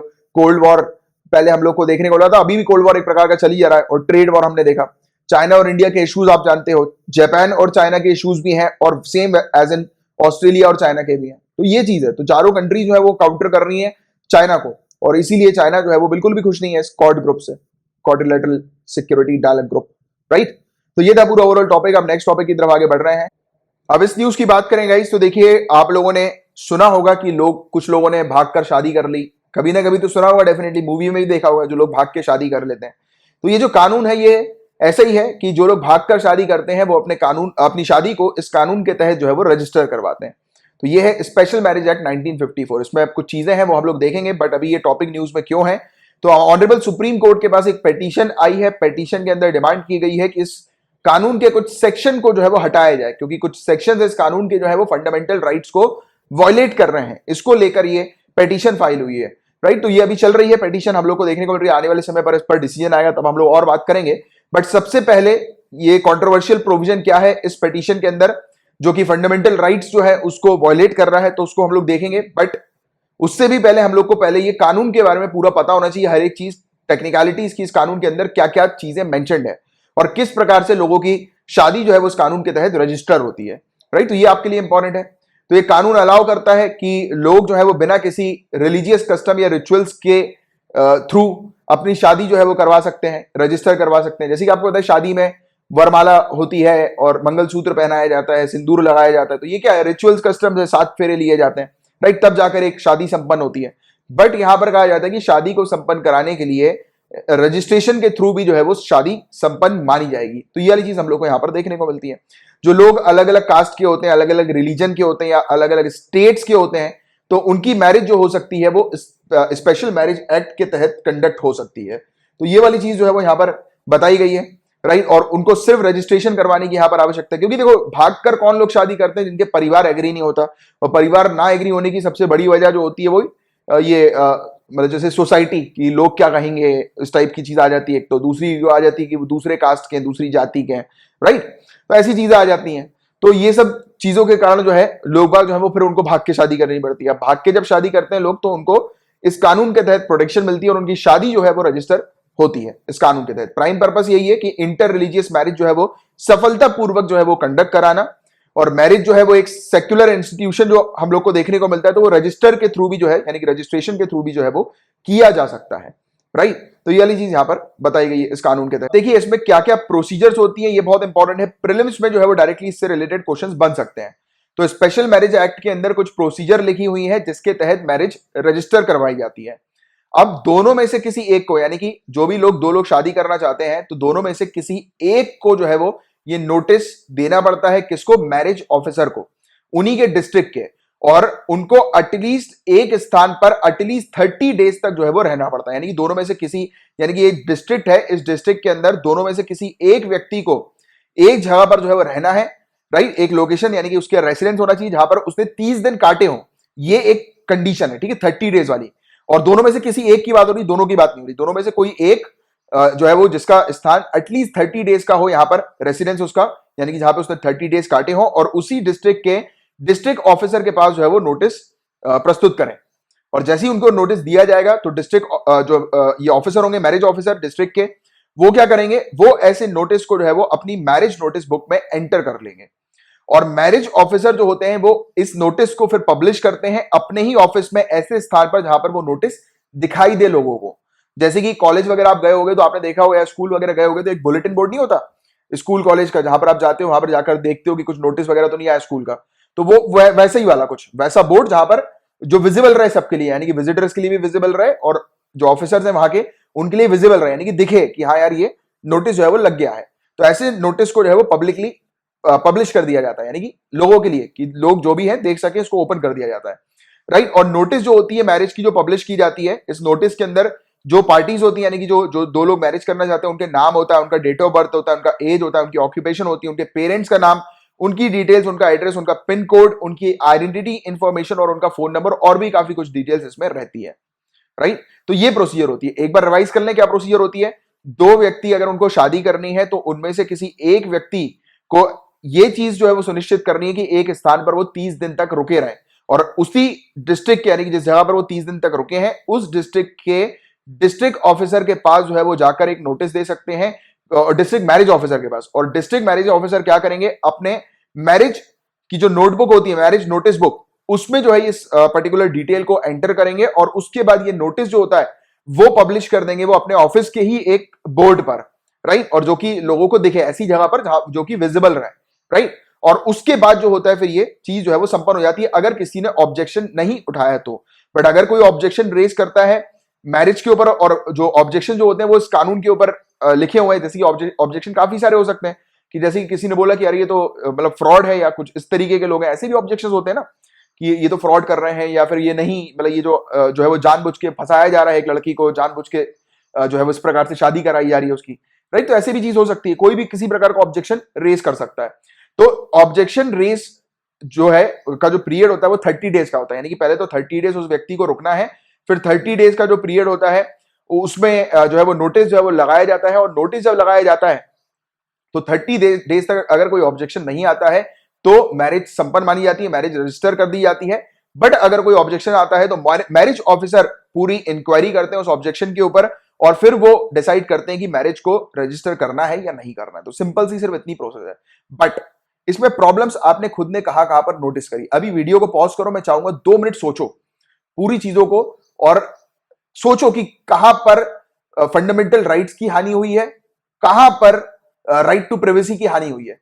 तो क्योंकि ये दोनों ही जो मतलब फंडामेंटल राइट्स है, इसके ऊपर जो है वो क्वेश्चन उठाया गया है पिटीशन के अंदर। वीडियो को पॉज करो, आराम से अपना टाइम लो, 10-1 मिनट ले लो, चलो और सोचो, क्योंकि मैं चाहता हूं कि ब्रेन चलना चाहिए आपका, क्योंकि वही इंपॉर्टेंट है सिविल सर्विसेज में। तो देखो गाइस, मैं अब आपको बताता हूं कि ये कहां कहां पर प्रॉब्लम्स हुई हैं। तो आपने नोट कर लिया तो बहुत अच्छी बात है। देखो, ये वन ऑफ द पार्टी, दोनों में से किसी एक को यहां पर सुनिश्चित करना पड़ता है, और दोनों में से कोई एक जो है वो बताते हैं कि उनको इस स्थान पर जो है वो रहना पड़ता है, यानी कि दोनों में से किसी एक का जो है वो स्थान होना चाहिए, और दोनों में से कोई एक यहां पर आकर नोटिस वगैरह जो है वो प्रोवाइड कराते हैं। अब मैरिज एक ऐसा, अगर बात करें मतलब मैरिज की बात कर रहे हैं, तो काफी इंपॉर्टेंट चीज होती है शादी, और शादी का जो डिसीजन होता है वो एक का नहीं होता, वो दोनों का होना चाहिए, राइट। तो ये क्या हो रहा है, राइट टू इक्वलिटी का वायलेट कर रहा है। दूसरी चीज, भाई ऑलरेडी जो कपल है जो भागकर शादी कर रहे हैं, उनको ऑलरेडी उनके परिवार वालों से खतरा है। आपने मूवीज में भी देखा होगा कि वो भागते हैं शादी करने के लिए, उनके परिवार उनके पीछे भागता है गन वन लेके मारने के लिए, है ना। देखा होगा आपने काफी सारी मूवी में। तो ऐसा रियलिटी में भी होता है कि उनको उनकी जान का खतरा होता है। अब अगर मैरिज ऑफिसर इस प्रकार से ये चीज पब्लिश कर दें, बाहर नोटिस लगा दें, और उस बीच ये लोगों को पता लग जाए कि हाँ यार, ये मतलब ये तो इसकी बात हो रही है जो कि यहाँ पर शादी करने के लिए आ गए हैं, तो वो क्या कर सकते हैं, परिवार वाले यहाँ पे आ जाएंगे, या फिर उस शहर में, उस सिटी में उसको ढूंढेंगे और मार देंगे उन लोगों को। ये वाली चीज भी हो सकती है ना, हत्या हो जाती है ऐसी चीजों में। तो ये जो बताया गया, ये तो राइट टू प्राइवेसी का हानि है, वॉयलेशन है, जहां पर लोग भाग के शादी कर रहे हैं क्योंकि उनको प्रोटेक्शन चाहिए, और वहीं पर ही मैरिज ऑफिसर यहां पर पूरी चीज पब्लिश करते हैं जो कि इस कानून के अंदर मेंशन्ड है। तो ये 2 ग्राउंड है जिसके ऊपर बेस जो है वो बताया जा रहा है कि मतलब ये पिटीशन के अंदर कि इन 2 सेक्शन को जो है वो हटाया जाए, निकाला जाए। और हालांकि कुछ स्टेट्स के अंदर हम लोग को ऑलरेडी देखने को मिल रहा है कि उन्होंने एक ऐसा नोटिस जारी किया हुआ है कि इस स्पेशल मैरिज एक्ट के अंदर ये जो नोटिस जो पब्लिकली पब्लिश किया जाता है, यानी कि उस ऑफिस में जो चिपका दिया जाता है, उसको ना चिपकाया जाए। ये लोगों की इंफॉर्मेशन जो है वो प्राइवेट रखी जाए अनटिल अनलेस उनकी शादी लीगली जो है वो रजिस्टर नहीं हो जाती तब तक के लिए। तो ये है पूरी ओवरऑल चीज। और पिटीशन में जो लिखा था वो यही सेम चीज लिखी थी। ये पूरा जो कंट्रोवर्सी था, इसका जो सेक्शन 5 जो था, इसके अंदर यही चीज मेंशन्ड है कि एक सिंगल पार्टी की यहां पर बात हो रही है कि ये एक सिंगल पार्टी नोटिस जो है, यानी कि दोनों में से कोई एक जो नोटिस है वो डिस्ट्रिक्ट मैरिज ऑफिसर को जो है ये प्रोवाइड कराते हैं, और उन दोनों में से किसी एक को जो है वो रहना चाहिए यहां पर एटलीस्ट 30 डेज के पीरियड के लिए, राइट। तो दोनों में से किसी एक की बात हो रही है ना, यहां पर दोनों की बात नहीं हो रही, बट ये राइट टू इक्वलिटी का वायलेशन यहां पर हम लोग को देखने को मिल रहा है, राइट। उसके बाद सेक्शन 6 के अंदर यहां पर ये मैरिज ऑफिसर जो है वो नोटिस को पब्लिश कर देते हैं अपने यानी कि ऑफिस में, बाहर जो है वो लगा देते हैं बुलेटिन में। तो ये सब चीजें यहां पर बताई जा रही जो कि हानि है, बताया जा रहा है। हालांकि you don't need to remember such section कि कौन सा सेक्शन रहेगा, बट इन जनरल आपको बताना चाहिए सेक्शन 5, सेक्शन 6, सेक्शन 6 क्लॉज 2 और क्लॉज 3, इन सब में यही सब चीजें लिखी हुई कि लोगों की जो प्राइवेट डिटेल्स है वो ओपन कर दी जाती है पब्लिक स्क्रूटनी के लिए 30 डेज के पीरियड के लिए। तो ये सब जो है वो वॉयलेशन जो है वो बताया जा रहा है किसका, राइट टू प्राइवेसी का और राइट टू इक्वलिटी का, आर्टिकल 14 और 21 के अंदर, राइट। तो ये चीज हम लोग को यहां पर देखने को मिली। अब आगे चल के जो भी डिसीजन लेंगे हमारे ऑनरेबल सुप्रीम कोर्ट, तो उसके बारे में हम लोग चर्चा करेंगे अपडेट्स में। तब तक के लिए इतनी इंफॉर्मेशन जो है वो आप लोग को पता होनी चाहिए। अब इस न्यूज में बात हो रही है नोविचॉक और CWC, chemical weapon convention, CWC। तो क्वेश्चन डायरेक्ट ये बनेगा कि ये नोविचॉक क्या है। तो सिंपल सी चीज आपको पता होनी चाहिए कि ये एक जहरीला पदार्थ है, एक हाईली टॉक्सिक नर्व एजेंट है। ये इतना ज्यादा जहरीला है कि जितने भी पॉइजन आज की डेट में हम लोग को देखने को मिलते हैं, जैसे कि VX गैस, तो इन पॉइजन से 5 से 10 गुना ज्यादा खतरनाक ये हम लोग को नोविचॉक देखने को मिलता है। नोविचॉक का मतलब है न्यू कमर। इसको डेवलप किया गया है सोवियत यूनियन के द्वारा 1970s और 1980s में। तो इतनी इंफॉर्मेशन आपको इस जहरीले पदार्थ के बारे में जो है वो पता होनी चाहिए, नोविचॉक के बारे में आपको पता होनी चाहिए। टॉपिक न्यूज में इसलिए है क्योंकि व्लादिमीर पुतिन, रशियन प्रेसिडेंट जो हम लोग को देखने को मिलते हैं, तो इनकी आलोचना करने वाले एलेक्सी नावलिनी, तो ये अभी एट प्रेजेंट कोमा में है बर्लिन के हॉस्पिटल में, और जर्मनी ने कहा है कि इनको जहर दिया गया था नोविचॉक, यानी कि नोविचॉक का उपयोग किया गया था इनको जहर देने के लिए, और आज की डेट में जो है ये कोमा में। तो उसको लेकर ये पूरा इशू, पूरा मुद्दा हम लोग को देखने को मिला है। और मुद्दा ये चला है कि मॉस्को जो रशिया है, इसने ऑलरेडी साइन किया हुआ था केमिकल वेपन कन्वेंशन को, 1997 के केमिकल वेपन कन्वेंशन को, जिसने बैन किया हुआ है केमिकल वेपन्स को, यानी कि किसी भी प्रकार के केमिकल्स का उपयोग नहीं किया जाएगा एज अ वेपन के तौर पर। ये चीज हम लोग को CWC के अंदर देखने को मिलती है, यानी कि जिस भी कंट्री ने CWC को साइन किया है, उसकी सिग्नेटरी कंट्री है, तो वो कंट्री वेपन्स के तौर पर किसी भी केमिकल्स का उपयोग जो है वो नहीं कर सकती। बट अभी बताया गया कि ये रशिया में ये बनाया गया था 1970s और 1980s में।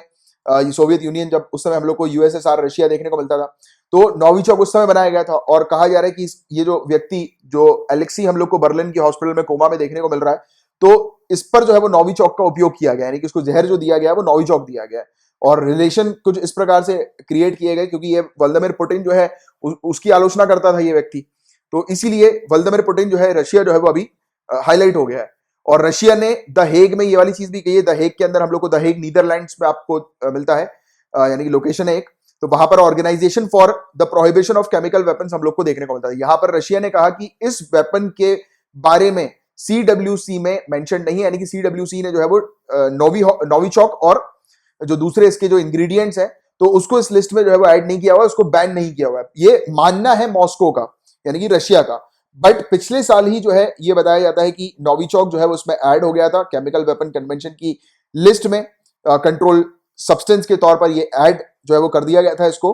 और लिस्ट जो है सीडब्ल्यूसी की ये पहली बार पिछले साल ही अपडेट हुई है। 1997 में ये सीडब्ल्यूसी का हम लोग को देखने को मिलता है ये कन्वेंशन, और 1997 के बाद अब इतने सालों बाद, मतलब ऑलमोस्ट 23 साल हम लोग को एट प्रेजेंट देखने को मिल रहा है।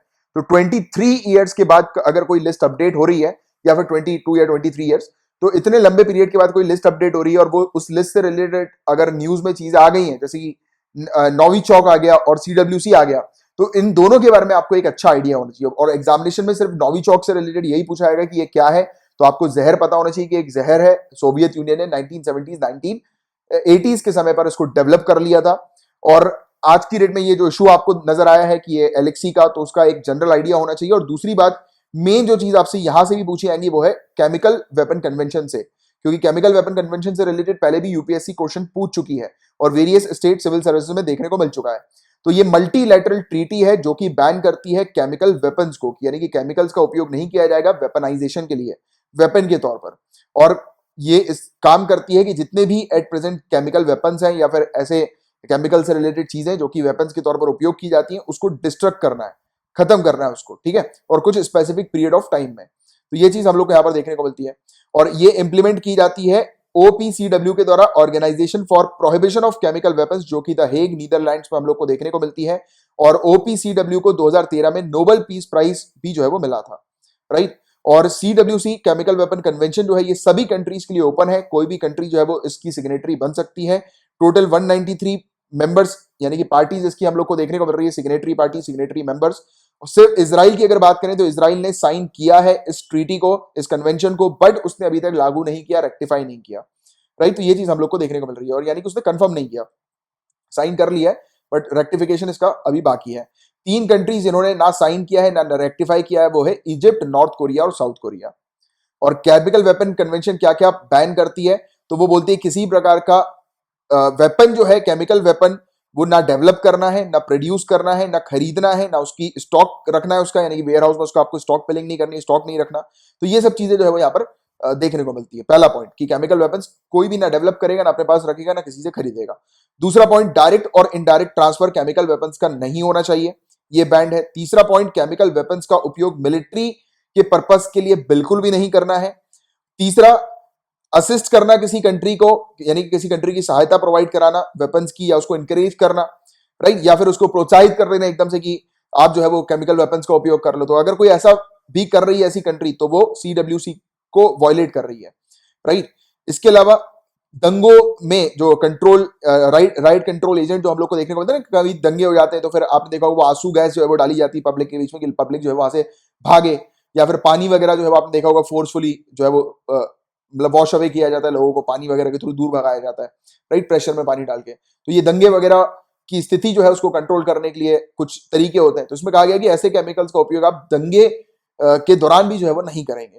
तो ये वाली चीज यहाँ पर बताई गई है। तो ये कुछ चीजें हैं बैंड सीडब्ल्यूसी के अंदर हम लोग को देखने को मिलती है, जिसका एक आइडिया जो है वो आप लोग को होना चाहिए, राइट। तो देख लिया हमने सीडब्ल्यूसी के बारे में बात करी हमने, और बात करी नोविचोक के बारे में।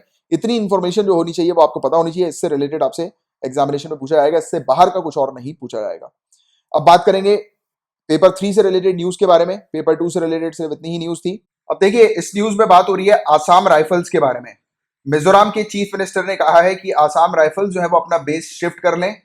मिजोरम की जो कैपिटल है आइजावाल, उससे 15 किलोमीटर की दूरी पर, यानी कि जहां पर उनका ये बेस था उससे 15 किलोमीटर की दूरी पर जाकर ये शिफ्ट हो जाए। तो ये चर्चा थी, ये न्यूज हम लोग को ये देखने को मिली थी। अभी एक्चुअली क्या हो रहा है कि इशू जो है वो मिजोरम गवर्नमेंट और आसाम राइफल्स के बीच में चल रहा है। ये अगस्त 8 से शुरू हुआ, अगस्त 18 से शुरू हुआ है, सॉरी अगस्त 18 पे 15 जवान जो थे स्पोर्ट्स के, आसाम राइफल्स के 46th बटालियन के, ये जो है वो एंटर कर गए थे सिटी के अंदर, और इन्होंने जो है वो कोरोना वायरस की सेफ्टी जो है उसको ध्यान में नहीं दिया था, उसके प्रोटोकॉल्स को तोड़कर ये एंटर कर गए। तो उसको लेकर ये इशू जो है वो नजर आया हुआ है। इससे पहले भी मिजो नेशनल फ्रंट गवर्नमेंट जो थी 1988 के दौरान, उसने भी आसाम राइफल्स का जो बेस है उसको भी शिफ्ट करने को लेकर जो है वो एक ऑर्डर पास किया था, प्रपोजल जो है वो रखा था, कहा था। और उस समय 12 सिविलियंस की इनकाउंटर के दौरान जो है वो मौत हो गई थी। तो इसके कारण से ये चीज जो है वो सामने नजर आई थी। बट देखो, आप लोग को मेनली आसाम राइफल्स के बारे में पता होना चाहिए, और इतना सा जो ये इशू है उसकी एक बेसिक जानकारी होनी चाहिए बस, क्योंकि मेनली जो क्वेश्चन उठेगा वो यहां से आसाम राइफल से उठेगा। तो आसाम राइफल्स गाइस, इनको सेंटिनल्स ऑफ नॉर्थ ईस्ट के नाम से जाना जाता है, और ये ओल्डेस्ट पैरामिलिट्री फोर्स है इंडिया की। सबसे पुरानी पैरामिलिट्री फोर्स जो है वो बताई जाती है इंडिया की है। और ये सिंगल यूनिट के तौर पर हम लोग को देखने को मिली थी 1835 में। उस समय इसको चाचर लेवी के नाम से जाना जाता था, चाचर लेवी। और इसका मेन फोकस होता था उस समय की जो ब्रिटिश है उनको ये सहायता देती थी नॉर्थ ईस्टर्न स्टेट्स पर पीस और ट्रैंक्विलिटी मेंटेन करने के लिए, यानी कि पीस और सिक्योरिटी नॉर्थ ईस्टर्न एरिया पर मेंटेन रहे।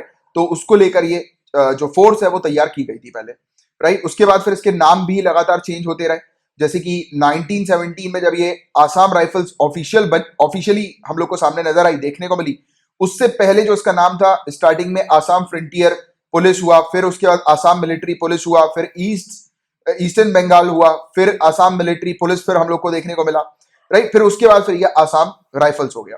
तो आज की डेट में ये आसाम राइफल्स है, बट इसके काफी बार जो है वो नाम चेंज किए गए, और उसने दोनों ही वर्ल्ड वॉर्स में जो है वो अपनी सर्विस प्रोवाइड करी है इस फोर्स ने, राइट। और इस फोर्स को कौन कंट्रोल करता है, वेरी इंपॉर्टेंट। तो देखो गाइस, 1962 में सीनो इंडिया वॉर के बाद हम लोग को देखने को मिला था कि इस आसाम राइफल्स बटालियन जो थी उसको, उसका ऑपरेशनल कंट्रोल इंडियन आर्मी के अंदर जो है वो कर दिया गया था। और बट आज की डेट में इसका जो एडमिनिस्ट्रेटिव कंट्रोल है वो होम मिनिस्ट्री के पास हम लोग को देखने को मिलता है, और इसका ऑपरेशनल कंट्रोल जो है वो डिफेंस मिनिस्ट्री के पास हम लोग को देखने को मिलता है। तो ये बेसिक फैक्ट्स हैं, यहां से भी प्रीलिम्स में स्टेटमेंट वाइज जो है वो क्वेश्चंस उठ सकते हैं। तो इसके बारे में एक जानकारी, इसका एक आइडिया जो है वो आप लोग को होना चाहिए आसाम राइफल्स के बारे में, राइट। अब यहां पर बात हो रही है एस्टेरॉइड 465824 के बारे में। क्वेश्चन ये बनेगा, ये क्या है? अभी जो रिसेंटली न्यूज में था, तो आपको पता होना चाहिए कि ये एक नियर अर्थ ऑब्जेक्ट है और पोटेंशियली हजार्डस एस्ट्रॉइड बताया जा रहा है, यानी कि हमारी धरती के काफी नजदीक है ये, और ये काफी खतरनाक है, जो कि हमारी धरती से इसके टकराने के चांसेस काफी ज्यादा हैं। नासा ने कहा है कि ये जो एस्ट्रॉइड है वो पिरामिड ऑफ गीजा से दुगना बड़ा हम लोग को देखने को मिल रहा है, राइट। और बताया जा रहा है कि ये धरती के जो चक्कर लगा रहा है वो सितंबर 6 पर ये हम लोग को धरती के चक्कर लगाता हुआ नजर आया है, राइट। यानी कि धरती को ऑर्बिट करता हुआ, धरती के ऑर्बिट पर जो है ये हम लोग को देखने को मिला है। एंड पिरामिड ऑफ गीजा की लोकेशन आप लोग को मुझे बतानी है नीचे कमेंट बॉक्स पर लिख कर कि ये पिरामिड ऑफ गीजा जो है वो कहां पर लोकेटेड है। और ये फोटो मैंने इसलिए आपको दिखाई है क्योंकि आप देखो, ये नीचे आपको जो दिखाई दे रहे हैं ये लोग बाग दिखाई दे रहे हैं। लोगों को देखकर आपको अंदाजा लग गया होगा कि ये पिरामिड कितना बड़ा है, और इससे 2 टाइम्स ज्यादा बड़ा बताया जा रहा है कि एस्ट्रॉइड है, जो कि धरती के काफी नजदीक है, और अगर ये धरती से टकरा जाता है तो बहुत ही खतरनाक जो है वो नुकसान जो है वो धरती को हो सकता है, राइट। तो ये चीज है, इससे रिलेटेड ये टॉपिक न्यूज में था। और नियर अर्थ ऑब्जेक्ट क्या होते हैं, तो मैंने आपको बताया कि ये कॉमेट्स होते हैं, एस्ट्रॉइड होते हैं, जो कि हमारी धरती के काफी ज्यादा नजदीक होते हैं। और ये जो ऑब्जेक्ट जो होते हैं ये ज्यादातर वाटर आइस के बने हुए होते हैं, और डस्ट पार्टिकल्स के हम लोग को देखने को मिलते हैं। एंड एस्ट्रॉइड की अगर प्रॉपर बात करें कि एस्ट्रॉइड एग्जैक्टली होता क्या है, तो ये रॉकी ऑब्जेक्ट होता है, एक चट्टानी ऑब्जेक्ट ये हम लोग को देखने को मिलता है, चट्टान का बना बना टाइप का देखने को मिलता है, जो कि सूरज के चक्कर लगाता है। जैसे कि प्लैनेट सूरज के चक्कर नहीं लगाते हैं, वैसे ये भी सूरज के चक्कर लगाता है। और इसको, ये हालांकि प्लैनेट से काफी छोटा होता है, और इसको माइनर प्लैनेट कहा जाता है। और नासा के अकॉर्डिंग आज की डेट में 9,94,383 नोन एस्ट्रॉइड्स हम लोग को देखने को मिलता है, यानी कि जिनको हम लोग जानते हैं, डिस्कवर हुए हैं जो, राइट। और ये एस्ट्रॉइड कब बने हैं, तो 4.6 बिलियन ईयर्स अगो पहले के ये एस्ट्रॉइड है। इनका फॉर्मेशन जो हुआ था वो उसी समय हुआ था जिस समय ये पूरा सोलर सिस्टम जो है वो फॉर्म हुआ था, तो उसी पीरियड के ये बताए जाते हैं। और क्यों ज्यादातर एस्ट्रॉइड जो होते हैं वो एक ही सिंगल बेल्ट में हम लोग को देखने को मिलते हैं, क्योंकि आपने एनसीईआरटी में पढ़ा होगा कि ये एस्ट्रॉइड जो है वो मार्स और जुपिटर के बीच में ही होते हैं। तो इसके पीछे की क्या वजह है, क्यों इस एस्ट्रॉइड बेल्ट जो हम लोग को देखने को मिलती है वो मार्स और जुपिटर के बीच में ही देखने को मिलती है। जैसे कि आप जो है वो इस फोटो में देखिएगा, ये वाली फोटो, ये देखिए आप, मार्स और जुपिटर के बीच में ही आपको ये बेल्ट दिखाई दे रही है। क्यों ऐसा, क्यों इनके बीच में ही क्यों है? और बताया जा रहा है कि यहाँ पर क्यों इतने ज्यादा मात्रा में है, बताया जाता है कि 11 लाख से 19 लाख के आसपास ये एस्ट्रॉइड है यहाँ पर, इस जगह पर। तो बताया गया कि जब ये जुपिटर का फॉर्मेशन हुआ, जब ये जुपिटर प्लैनेट बना, तो इसने यहां पर एंड कर दिया कि कोई और प्लैनेट बन ही नहीं सकता। कि क्यों नहीं बन सकता? क्योंकि जुपिटर का ही इतना ज्यादा हम लोग को ग्रेविटेशनल फोर्स देखने को मिलता है कि दूसरा प्लैनेट जो है वो क्रिएट नहीं हो सकता। कि प्लैनेट क्रिएट कब होता है? जब ग्रेविटेशनल फोर्स बनता है। ग्रेविटेशनल फोर्स बनता है तो उसके आसपास की चीज को ये अपने पास अट्रैक्ट करके जो है वो प्लैनेट क्रिएट हो जाता है। ये वाली चीज आपने पढ़ी होगी, फॉर्मेशन ऑफ प्लैनेट, जो आपके इसमें है, सब्जेक्ट में है, टॉपिक में है। तो इसने खत्म कर दिया कि यहाँ पर कोई भी जो है वो इस रीजन पर कोई भी प्लैनेटरी बॉडी नहीं बनेगी और किसी का भी फॉर्मेशन नहीं होगा। तो इसलिए क्या होता है, यहाँ पर जो छोटी बॉडीज होती हैं ये आपस में ही टकराती रहती है, ये एक बन नहीं पाती। यानी कि प्लैनेट कैसे बनता है? एक बॉडी है, फिर उससे दूसरी बॉडी टकराती है, फिर तीसरी, फिर इस टाइप से जो है ये आपस में मिलती हैं और एक ग्रेविटेशन पुल जो है वो क्रिएट करती हैं। बट यहाँ पर ऐसा पॉसिबल नहीं है, क्योंकि जुपिटर जो है उसने मैक्सिमम चीजें जो है वो अपने पास खींच ली है और उसके बाद इसने वो कर दिया, एंड कर दिया यहाँ पर कि इस क्षेत्र पर जो है वो जुपिटर के होने के कारण कोई भी प्लैनेट नहीं बन सकता और कोई भी मतलब कोई भी ऑब्जेक्ट जो है उसका फॉर्मेशन नहीं हो सकता प्लैनेटरी बॉडीज का। तो क्वेश्चन यहां से भी बन सकता है कि किस पर्टिकुलर, जैसे कि दो ऑप्शन होंगे, किन दो प्लैनेट्स के बीच में कोई भी जो है वो प्लैनेट नहीं बन सकता। कोई भी ऐसी वजह नहीं है प्लैनेट बनने की, कोई भी रीजन नहीं है, सर्कमस्टेंसेस नहीं है प्लैनेट बनने के। तो आप किसका आंसर मार्क करोगे? मार्स और जुपिटर। ठीक है, तो ये इसमें से देखो, ये अलग से भी क्वेश्चन इस प्रकार के बन सकते हैं। और क्या वजह है? तो आपको ग्रेविटी बताना चाहिए। ग्रेविटी जो है इसने यहां पर पूरी खत्म कर दी, क्योंकि जुपिटर में ही हम लोग को, क्योंकि जुपिटर लार्जेस्ट है, तो इसमें हम लोग को देखने को मिलता है कि जितना भी यहाँ पर जो ग्रेविटेशनल फोर्स है, ग्रेविटेशनल पुल है, वो पूरा का पूरा जो है वो जुपिटर का हम लोग को देखने को मिलता है। इसीलिए यहाँ पर दूसरा कोई और बॉडी जो है वो क्रिएट होने की संभावना बिल्कुल भी नहीं है। ये सस्पेंडेड रहती है, जितनी भी बॉडीज होती हैं एस्ट्रॉइड्स वगैरह, इस जगह पर, और इस जगह पर ही जो है वो घूमती है। यहाँ पर जो है ये कलेक्ट जो है वो आपस में नहीं हो सकती, यानी कि एक बनकर आपस में टकराते रहते हैं बट एक नहीं हो पाएंगे, क्योंकि जो है ये ग्रेविटेशन की यहाँ पर इसने कोई जगह ही जो है वो नहीं छोड़ी है जुपिटर ने। तो ये वाली चीज जो है वो यहाँ पर बताई गई है, आपको पता होना चाहिए इसके बारे में। और दूसरे टाइप के जो एस्ट्रॉइड्स होते हैं वो कौन से? ट्रोजन्स। ट्रोजन्स एस्ट्रॉइड जो हम लोग को देखने को मिलते हैं, ये अपना ऑर्बिट बड़े प्लैनेट के साथ जो है वो शेयर करते हैं, तो ये ट्रोजन्स होते हैं एस्ट्रॉइड। और नियर अर्थ ऑब्जेक्ट जो होते हैं गाइस, तो ये हमारी धरती के काफी नजदीक होते हैं। नियर अर्थ एस्ट्रॉइड, सॉरी, जैसे नियर अर्थ ऑब्जेक्ट मान के चलो तो हमारी धरती के पास वाले जो ऑब्जेक्ट्स होते हैं वो नियर अर्थ ऑब्जेक्ट होते हैं, और नियर अर्थ एस्ट्रॉइड जो हमारी धरती के नजदीक होते हैं, राइट। और जो धरती के ऑर्बिट को क्रॉस करते हैं, यानी कि धरती का जो, जैसे ये धरती है, धरती अपने ऑर्बिट पे घूम रही है, और जो धरती के ऑर्बिट को क्रॉस करते हैं उनको क्या बोलते हैं? अर्थ क्रॉसर। अर्थ क्रॉसर। तो ये वाली चीज भी जो है आप लोग को इसके बारे में पता होनी चाहिए, एक जनरल जानकारी होनी चाहिए। और साइंटिस्ट ट्रैक क्यों कर रहे हैं एस्ट्रॉइड्स को, क्यों पता लगा रहे हैं इसको, एस्ट्रॉइड्स की क्यों स्टडी कर रहे हैं एस्ट्रॉइड्स की? क्योंकि गाइस इससे साइंटिस्ट को पता लगता है कि ये प्लैनेट्स का फॉर्मेशन कैसे हुआ और प्लैनेट्स की हिस्ट्री क्या है। क्योंकि ये जो एस्ट्रॉइड है ये कब के हैं? जब हमारा सोलर सिस्टम जो है वो बना था, उस पीरियड के ये एस्ट्रॉइड है। तो इनको स्टडी करके जो है वो साइंटिस्ट को बेहतर तरीके से पता लगता है कि ये पूरे जो ब्रह्मांड है, ये सोलर सिस्टम है, इसका फॉर्मेशन कैसे हुआ, राइट। और इन लोग देखते हैं कि कहीं कोई पोटेंशियली हजार्डस एस्ट्रॉइड तो नहीं है जो कि हमारी धरती से टकरा सकता है इन फ्यूचर। तो अगर ऐसा है तो उस पर काम किया जाता है उनको नष्ट करने के ऊपर। जैसे कि हम लोग को यूएसए के अंदर डार्ट देखने को मिलता है, जिसका एक काम, इसके बारे में भी मैं आपको बताऊंगा। हालांकि डार्ट के बारे में, हेरा के बारे में, डीडी मून्स के बारे में ऑलरेडी अपन जो है वो डिस्कस कर चुके हैं, बट फिर भी अभी बता दूंगा मैं आपको। तो बट उससे पहले जान लो कि पोटेंशियली हजार्डस एस्ट्रॉइड कौन से होते हैं। तो जो एस्ट्रॉइड बेल्ट है मार्स और जुपिटर की, यहाँ पर 1400 एस्ट्रॉइड से ज्यादा हम लोग को ऐसे देखने को मिले जो कि पोटेंशियली हजार्डस एस्ट्रॉइड है, जिनका साइज जो है वो काफी बड़ा है, और जो हमारी धरती से अगर टकराएंगे तो हम लोग को काफी नुकसान हो सकता है। तो नासा के अकॉर्डिंग पोटेंशियली हजार्डस एस्ट्रॉइड जो है उनकी डेफिनेशन करेंटली वो ये है कि कुछ पैरामीटर्स के ऊपर बेस्ड और कुछ मेजरमेंट के ऊपर बेस्ड हम लोग को देखने को मिलती है, जो कि धरती की तरफ आ सकते हैं, यानी कि धरती की तरफ आकर धरती पर हिट कर सकते हैं। तो ये नासा के अकॉर्डिंग जो है वो बताया जाता है, जो मैंने भी आपको इजी लैंग्वेज में भी बताया था। तो जितने भी एस्ट्रॉइड जो कि मिनिमम जिनका ऑर्बिट इंटरसेक्शन डिस्टेंस जो होता है वो 0.05 AU या उससे कम का होता है, तो उनको PHA कंसिडर किया जाता है, पोटेंशियली हजार्डस एस्ट्रॉइड कंसिडर किया जाता है। इसका मतलब क्या हुआ इस स्टेटमेंट का? जैसे कि धरती है, धरती का ये हम लोग को देखने को मिल रहा है, धरती जो है उसका ये ऑर्बिट है, ठीक है, ये धरती का ऑर्बिट है, इस पर धरती चल रही है। अब धरती के ऑर्बिट के पास से मान के चलो अगर कोई और किसी और एस्ट्रॉइड गुजर रहा है, उसका ऑर्बिट अगर हम लोग को देखने को मिल रहा है इस प्रकार से पास से, तो क्वाइट पॉसिबल कि आने वाले समय में जो है ये ऐसा हो सकता है, टकरा सकता है, या किसी पॉइंट पर, किसी जगह पर, किसी समय पर जो है ये इंटरसेक्ट कर सकते हैं। और इस प्रकार से अगर दोनों का एक ही टाइम, एक ही पीरियड पर अगर धरती भी इस ऑर्बिट पर, इस जगह पे, और एस्ट्रॉइड भी इस पर आ गया तो दोनों कोलाइड कर सकते हैं, राइट। तो ये चीज जो है वो यहाँ पर बताई गई है। तो जिस भी एस्ट्रॉइड का जो ऑर्बिट हम लोग को देखने को मिलता है, ऑर्बिट इंटरसेक्शन डिस्टेंस वो 0.05 AU या उससे कम का होगा, तो वो पोटेंशियली हजार्ड एस्ट्रॉइड की कैटेगरी में आ जाएगा, यानी कि उससे कम है। और अगर ज्यादा है तो चिंता वाली बात नहीं है, ठीक है, बट अगर कम है यानी कि पास में है, पास मतलब कम, तो कम है तो फिर टकराने की संभावना काफी ज्यादा है। तो ये इस प्रकार से नासा ने यहाँ पर डिफाइन किया हुआ है। और एस्ट्रॉइड किस प्रकार से हम लोग एस्ट्रॉइड को दूर भगा सकते हैं या फिर उसको खत्म कर सकते हैं। तो देखो guys, asteroid impact and deflection assessment, AIDA, इसके तहत जो है ये पूरी एक्टिविटी कंडक्ट की जा रही है, जिसमें नासा का हम लोग को डार्ट मिशन देखने को मिल रहा है, डबल एस्ट्रॉइड रीडायरेक्शन टेस्ट, और यूरोपियन स्पेस एजेंसी का हेरा मिशन हम लोग को देखने को मिलता है। तो नासा का डार्ट और ESA का हेरा, ये दो मिशन है आज की डेट में जो कि इस प्रकार के पोटेंशियली हजार्डस एस्ट्रॉइड को खत्म करने के ऊपर काम कर रहे हैं, यानी कि उनको डिस्ट्रॉय करने के ऊपर काम कर रहे हैं। मिशन ने टारगेट किया DDMOS को। DDMOS की अगर हम लोग बात करें तो ये नियर अर्थ एस्ट्रॉइड हम लोग को देखने को मिलता है, धरती के काफी नजदीक है ये, और अनुमान ये लगाया गया कि आने वाले समय में क्वाइट पॉसिबल कि ये धरती से टकरा सकता है। तो नासा ने प्रिपरेशन करी है कि ये जाकर स्पेस में DDMOS को जो है वो उड़ा देंगे। DDMOS बेसिकली दो हम लोग को देखने को मिलते हैं, यानी कि दो बॉडी है, टोटल बाइनरी है ये हम लोग को देखने को मिलती है, दो है DDMOS।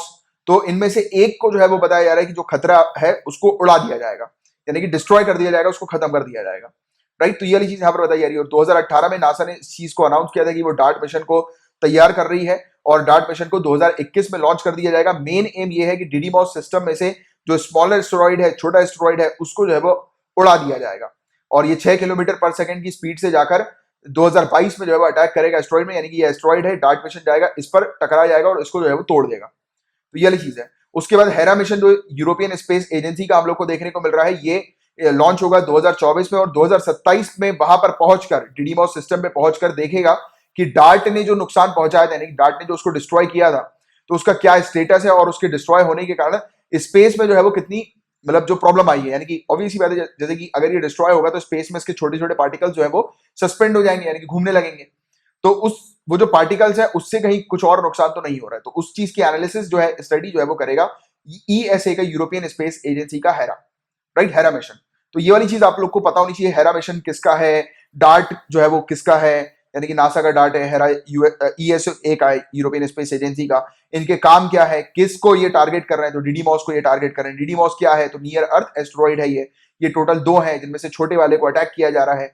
बताया जा रहा है कि 2021 में अटैक किया जाए, यानी कि 21 में लॉन्च होगा, 2022 में अटैक कर देगा 6 किलोमीटर पर सेकंड की स्पीड से, राइट। तो ये कुछ चीजें आप लोग को ये इस प्रकार से पढ़नी और इस प्रकार से पता होनी चाहिए, राइट। अब इस न्यूज की बात करें गाइस, तो बताया जा रहा है कि पिछले साल दो ब्लैक होल्स का जो कोलिजन हुआ था, बताया गया था कि दो ब्लैक होल जो है वो कोलाइड हुए थे, तो उसकी जो वेव्स है, ग्रेविटेशनल वेव्स, वो पहुंची थी धरती तक, और उसको डिटेक्ट किया था लीगो ने, जो कि यूनाइटेड स्टेट्स में है, और वर्गो ने, जो कि इटली में हम लोग को देखने को मिलता है, राइट। तो ये ग्रेविटेशनल वेव्स हो गया और लीगो हो गया, इन सब से रिलेटेड पिछले साल UPSC ने क्वेश्चंस जो है वो पूछे हुए हैं इससे रिलेटेड, और वेरियस स्टेट सिविल सर्विसेज में भी आ चुका है। तो इसके बारे में हम लोग जानेंगे थोड़ा सा। और ये कैलकुलेट किया गया था कि ये जो वेव जो आई थी वो 17 बिलियन लाइट ईयर्स अवे की दूरी से हम लोग को देखने को मिली थी, जिस समय जो यूनिवर्स जो था, पूरा ब्रह्मांड जो हम लोग को देखने को मिलता है, वो उसका वो अपनी आधी एज का था, यानी कि उसका जो फॉर्मेशन हुआ था उसकी हाफ एज का जब था, तो उस समय की ये वेव जो है वो अभी रिसीव हुई है 17 बिलियन लाइट ईयर्स अवे की दूरी से। तो ये चीज यहां पर बताई गई। और इस मर्जर की यूनिकनेस क्या थी, तो देखो गाइस, इन दोनों में से एक जो ब्लैक होल बताया गया था वो अनयूजुअल इंटरमीडिएट मास का था, जिसने चैलेंज किया जो ट्रेडिशनल साइंटिफिक नॉलेज जो थी, तो उसको इसने चैलेंज कर दिया। और ये पहली बार ऐसा इंटरमीडिएट मास ब्लैक होल जो है वो अभी तक को ऑब्जर्व किया गया, यानी कि अभी तक जो था साइंटिस्ट रिसर्चर्स के बीच में, वो ये था, एक तो सुपरनोवा ब्लैक होल होगा और दूसरा जो होगा वो स्टेलर ब्लैक होल हम लोग को देखने को मिलेगा। बट उससे उसके बीच का उसका जो मास को जो इस प्रकार का था, ये इन दोनों के बीच का था, इंटरमीडिएट हम लोग को इसका मास जो है वो देखने को मिला था, यानी कि जिसके बारे में अभी तक जो थी वो जानकारी किसी भी साइंटिस्ट रिसर्चर को नहीं थी। तो ये इसमें एक यूनिकनेस सामने पता लगी। और यहाँ पर बेसिकली आपको ग्रेविटेशनल वेव्स क्या होते हैं इसके बारे में एक आइडिया होना चाहिए, क्योंकि ग्रेविटेशनल वेव्स जो है वो मिली है। ब्लैक होल के बारे में तो आपको आइडिया है ही, और पिछले साल भी ब्लैक होल से रिलेटेड, पिछले साल या मेरे ख्याल से 1-1.5 साल हो गया कि ब्लैक होल की इमेजेस वगैरह भी जो है वो सामने आई थी, हम लोग को देखने को मिली थी, पहली बार ब्लैक होल की इमेज मिली थी, राइट। तो वैसे ही ये ग्रेविटेशनल वेव से रिलेटेड भी आपको चीजें जो है वो पता होनी चाहिए।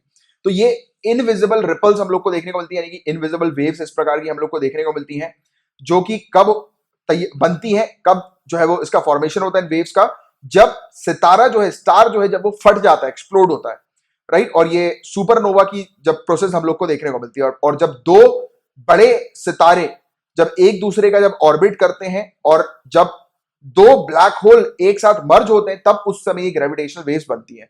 तो ग्रेविटेशनल वेव्स बनने के 3 कंडीशन क्या है? जब सितारा एक्सप्लोड होता है सुपरनोवा में, और जब दो बड़े स्टार ऑर्बिट करते हैं एक दूसरे को, राइट, एक दूसरे के ऑर्बिट में जो हम लोग को देखने को मिलते हैं, और जब दो ब्लैक होल आपस में जब मर्ज होते हैं। तो तीसरी कंडीशन जो है वो अभी बनी थी, जिसके थ्रू हम लोग को पिछले साल देखने को मिला था कि ग्रेविटेशनल वेव्स जो है वो लीगो और वर्गो ने डिटेक्ट करी थी।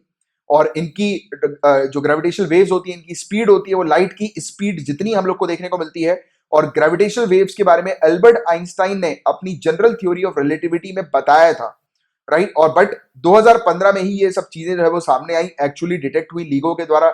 ग्रेविटेशनल वेव्स पहली बार 2015 में हुई थी, और अभी 2019 में फिर से एक वेव इस प्रकार की डिटेक्ट हुई, जहां पे पता लगा कि दो ब्लैक होल आपस में मर्ज हुए थे, राइट। तो ये सब कुछ चीजें हैं, जैसे कि ये वाली चीज याद रखना कि जो ग्रेविटेशनल वेव्स उसका प्रपोजल किसके द्वारा रखा गया था? अल्बर्ट आइंस्टाइन ने इसका प्रपोजल रखा था, राइट। और यानी कि बताया था इसके बारे में, और जनरल थ्योरी ऑफ रिलेटिविटी में इसने बताया था, नहीं कि अपनी इस थ्योरी के अंदर इसने मेंशन किया हुआ था। तो ये वाली चीज भी कभी कभी स्टेटमेंट वाइज डायरेक्टली आ जाती है। और ये कुछ बेसिक इंफॉर्मेशन ग्रेविटेशनल वेव से रिलेटेड, राइट। ये ग्रेविटेशनल वेव्स हम लोग को देखने को, यानी कि ब्लैक होल जो है वो खींच रहा है लाइट को, क्योंकि ब्लैक होल जो है वो पूरी सबकी सब चीज जो है वो अपने आप में समा लेता है बेसिकली। और ग्रेविटेशनल वेव्स हम लोग को देखने को मिलती है, राइट, कि कहीं पर भी किसी प्रकार की अगर इवेंट होता है, बड़ा इवेंट इस प्रकार का, तो वो ग्रेविटेशनल वेव्स जो होती हैं वो स्पेस में जो है वो रिलीज होती है। अब जब रिलीज होती है तो धरती जो है वो इसको सक करेगी, अपनी तरफ जो है वो खींचेगी, पुल करेगी, राइट। तो इसको आने में काफी समय लगता है, क्योंकि मासेस जो होते हैं वो अलग अलग हम लोग को देखने को मिलता है ना स्पेस में, अलग अलग ऑब्जेक्ट्स के, राइट। तो उसके अकॉर्डिंग आगे की बात करें, ब्लैक होल क्या है? तो ब्लैक होल एक ऐसा ऑब्जेक्ट हम लोग को स्पेस में देखने को मिलता है, इतना ज्यादा डेंस है ये, इसकी ग्रेविटी बहुत ज्यादा होती है कि लाइट भी इससे चूक नहीं पाती, यानी कि लाइट भी जो है बच नहीं पाती, लाइट को भी जो है ये खींच लेते हैं, जैसे कि आप ये इमेज में देख रहे हो। सब कुछ ये अपने अंदर जो है वो ब्लैक होल संभाल लेता है, इसके अंदर से लाइट भी नहीं निकल पाती, इसलिए इसको ब्लैक पूरा ये दिखाई देता है, और इसलिए ये इनविजिबल होता है, इसका पता लगाना मुश्किल होता है काफी ज्यादा, राइट। और इसकी बाउंड्री की अगर हम लोग बात करें ब्लैक होल की, तो वो इसकी बाउंड्री को जो है वो इवेंट हॉरिजॉन जो है वो नाम दिया गया है, राइट। और यहाँ ये एक ऐसा पॉइंट हम लोग को देखने को मिलता है जहां से वापसी करना जो है वो मुश्किल होता है। यहां से कोई भी लाइट तक जो है वो अगर इससे क्रॉस हो गई इस इवेंट हॉरिजॉन से, तो लाइट वापस नहीं आ पाएगी, राइट। तो ये वाली चीज भी आपको पता होनी चाहिए, वो उसके अंदर जो है वो समा जाएगी, वो इतनी तेजी से सक कर लेगा, पूरी चीजों को अपने अंदर समा लेगा कि वो किसी को भी बाहर नहीं जाने देता। और लाइट अगर बाहर नहीं जा पा रही, तो ऑब्वियस सी बात है कि कुछ भी चीज जो है वो एट प्रेजेंट ऐसी कोई टेक्नोलॉजी भी नहीं है कि जो कि लाइट से तेज जो है वो जाए, राइट। तो एट प्रेजेंट इससे बाहर जो है वो आना मुश्किल है, अगर इससे बाहर आना है तो लाइट की स्पीड से तेज जो है वो आना पड़ेगा, तब जाकर इससे बाहर आने की संभावना हो सकती है, बट आज की डेट में वो इम्पॉसिबल है। और जो भी इवेंट हॉरिजॉन को क्रॉस करता है, यानी कोई भी ऑब्जेक्ट हुआ या इवन लाइट भी, तो वो इसके अंदर जो है वो समा जाता है, राइट। और इसके अंदर ये इसके सेंटर में चली जाती है सब कुछ चीजें, यानी कि इसका जो सेंटर होता है उसमें सब कुछ समा जाती है, और उस सेंटर को जो है वो सिंगुलैरिटी कहा जाता है, या फिर सिंगल पॉइंट जो है उसको कहा जाता है। तो ये वाली चीज हम लोग को देखने को मिलती है। और लीगो की बात करें गाइस, तो ये एक मैसिव ऑब्जर्वेटरी है जो कि डिटेक्ट करती है कॉस्मिक ग्रेविटेशनल वेव्स को, जो ग्रेविटेशनल वेव्स है उनको डिटेक्ट करती है एक्सपेरिमेंट के पर्पस के लिए। और ऑब्जेक्ट क्या होता है? एस्ट्रोनॉमिकल स्टडी, जो ब्रह्मांड है उसको स्टडी किया जाता है, उसकी वेरियस चीजों को स्टडी किया जाता है। इसमें स्पेशल स्टडी वो होती है कि जो ये ग्रेविटेशनल वेव्स है, क्या ये हमारी धरती का जो इलेक्ट्रोमैग्नेटिक वेव्स है, कहीं उसको ये, या फिर इलेक्ट्रोमैग्नेटिक जो फील्ड है हमारी धरती की, कहीं उसको ये नुकसान तो नहीं पहुंचाती, या फिर ये ग्रेविटेशनल वेव्स के कारण जो है वो कहीं हमारी जो सैटेलाइट्स हैं उनमें वेरिएशन तो नहीं मिलता। क्योंकि कल को जब एस्ट्रोनॉट वगैरह जब ट्रैवल करते हैं, जाते हैं, तो कहीं अगर कोई एक मास इवेंट हुआ, बड़ा एक हादसा हुआ स्पेस में इस प्रकार का, जैसे कि दो ब्लैक होल मर्ज हो गया, इस प्रकार का इवेंट, तो उस बीच अगर ग्रेविटेशनल वेव्स आएंगी तो क्या इनको क्षति पहुंचाएंगी, और पहुंचाएंगी तो किस हद तक जो है वो क्षति पहुंच सकती है। तो उसके बारे में जो है ये पूरा स्टडी किया जाता है लीगो के द्वारा, इस ऑब्जर्वेटरी के द्वारा, ठीक है, ये ग्रेविटेशनल वेव को डिटेक्ट करके। तो ये सब चीजें हम लोग को देखने को मिलती है। और प्रोजेक्ट जो है गाइस, ये 3 हम लोग को देखने को मिलता है कि 3 ग्रेविटेशनल वेव डिटेक्टर्स आज की डेट में हम लोग को देखने को मिल रहे हैं। 2 जो है वो हैनफोर्ड वॉशिंगटन नॉर्थ ईस्टर्न यूएसए में है, और एक हम लोग को यूएसए के अंदर लुइसियाना जो साउथ ईस्टर्न यूएसए में हम लोग को देखने को मिलता है, वहां पर है, राइट। और इसमें बताया जा रहा है कि इनमें से इंडिया जो है वो प्रपोजल इंडिया ने रखा है कि इनमें से एक जो है, एक ये हैनफोर्ड के अंदर जो हम लोग को देखने को मिलता है लीगो डिटेक्टर, तो उसको इंडिया में जो है वो लाया जाएगा और इंडिया के अंदर ये लीगो हम लोग को देखने को मिलेगा। तो ये प्रपोजल जो है वो इस प्रकार का, और लीगो इंडिया प्रोजेक्ट का ये मेन एम हम लोग को देखने को मिल रहा है, राइट। तो हमने ब्लैक होल के बारे में बात करी, लीगो के बारे में बात करी, और ग्रेविटेशनल वेव्स के बारे में हमने बात करी। तो ये 3 चीज जो है इसके बारे में आपको पता होना चाहिए। इससे रिलेटेड जनरल स्टडीज में डायरेक्टली क्वेश्चन आ जाते हैं। इंदिरा 2020 की बात करें, बायलैटरल नेवल एक्सरसाइज है इंडिया और रशिया के बीच में, ये हम लोग को देखने को मिलती है। अंडमान सी पर ये हम लोग को देखने को मिल रही है, और ये स्ट्रेट ऑफ मलक्का के पास जो है ये एक्सरसाइज जो है वो कंडक्ट हो रही है। इंडियन ओशियन रीजन की जगह स्ट्रेट ऑफ मलक्का में ये एक्सरसाइज हम लोग को देखने को मिलेगी।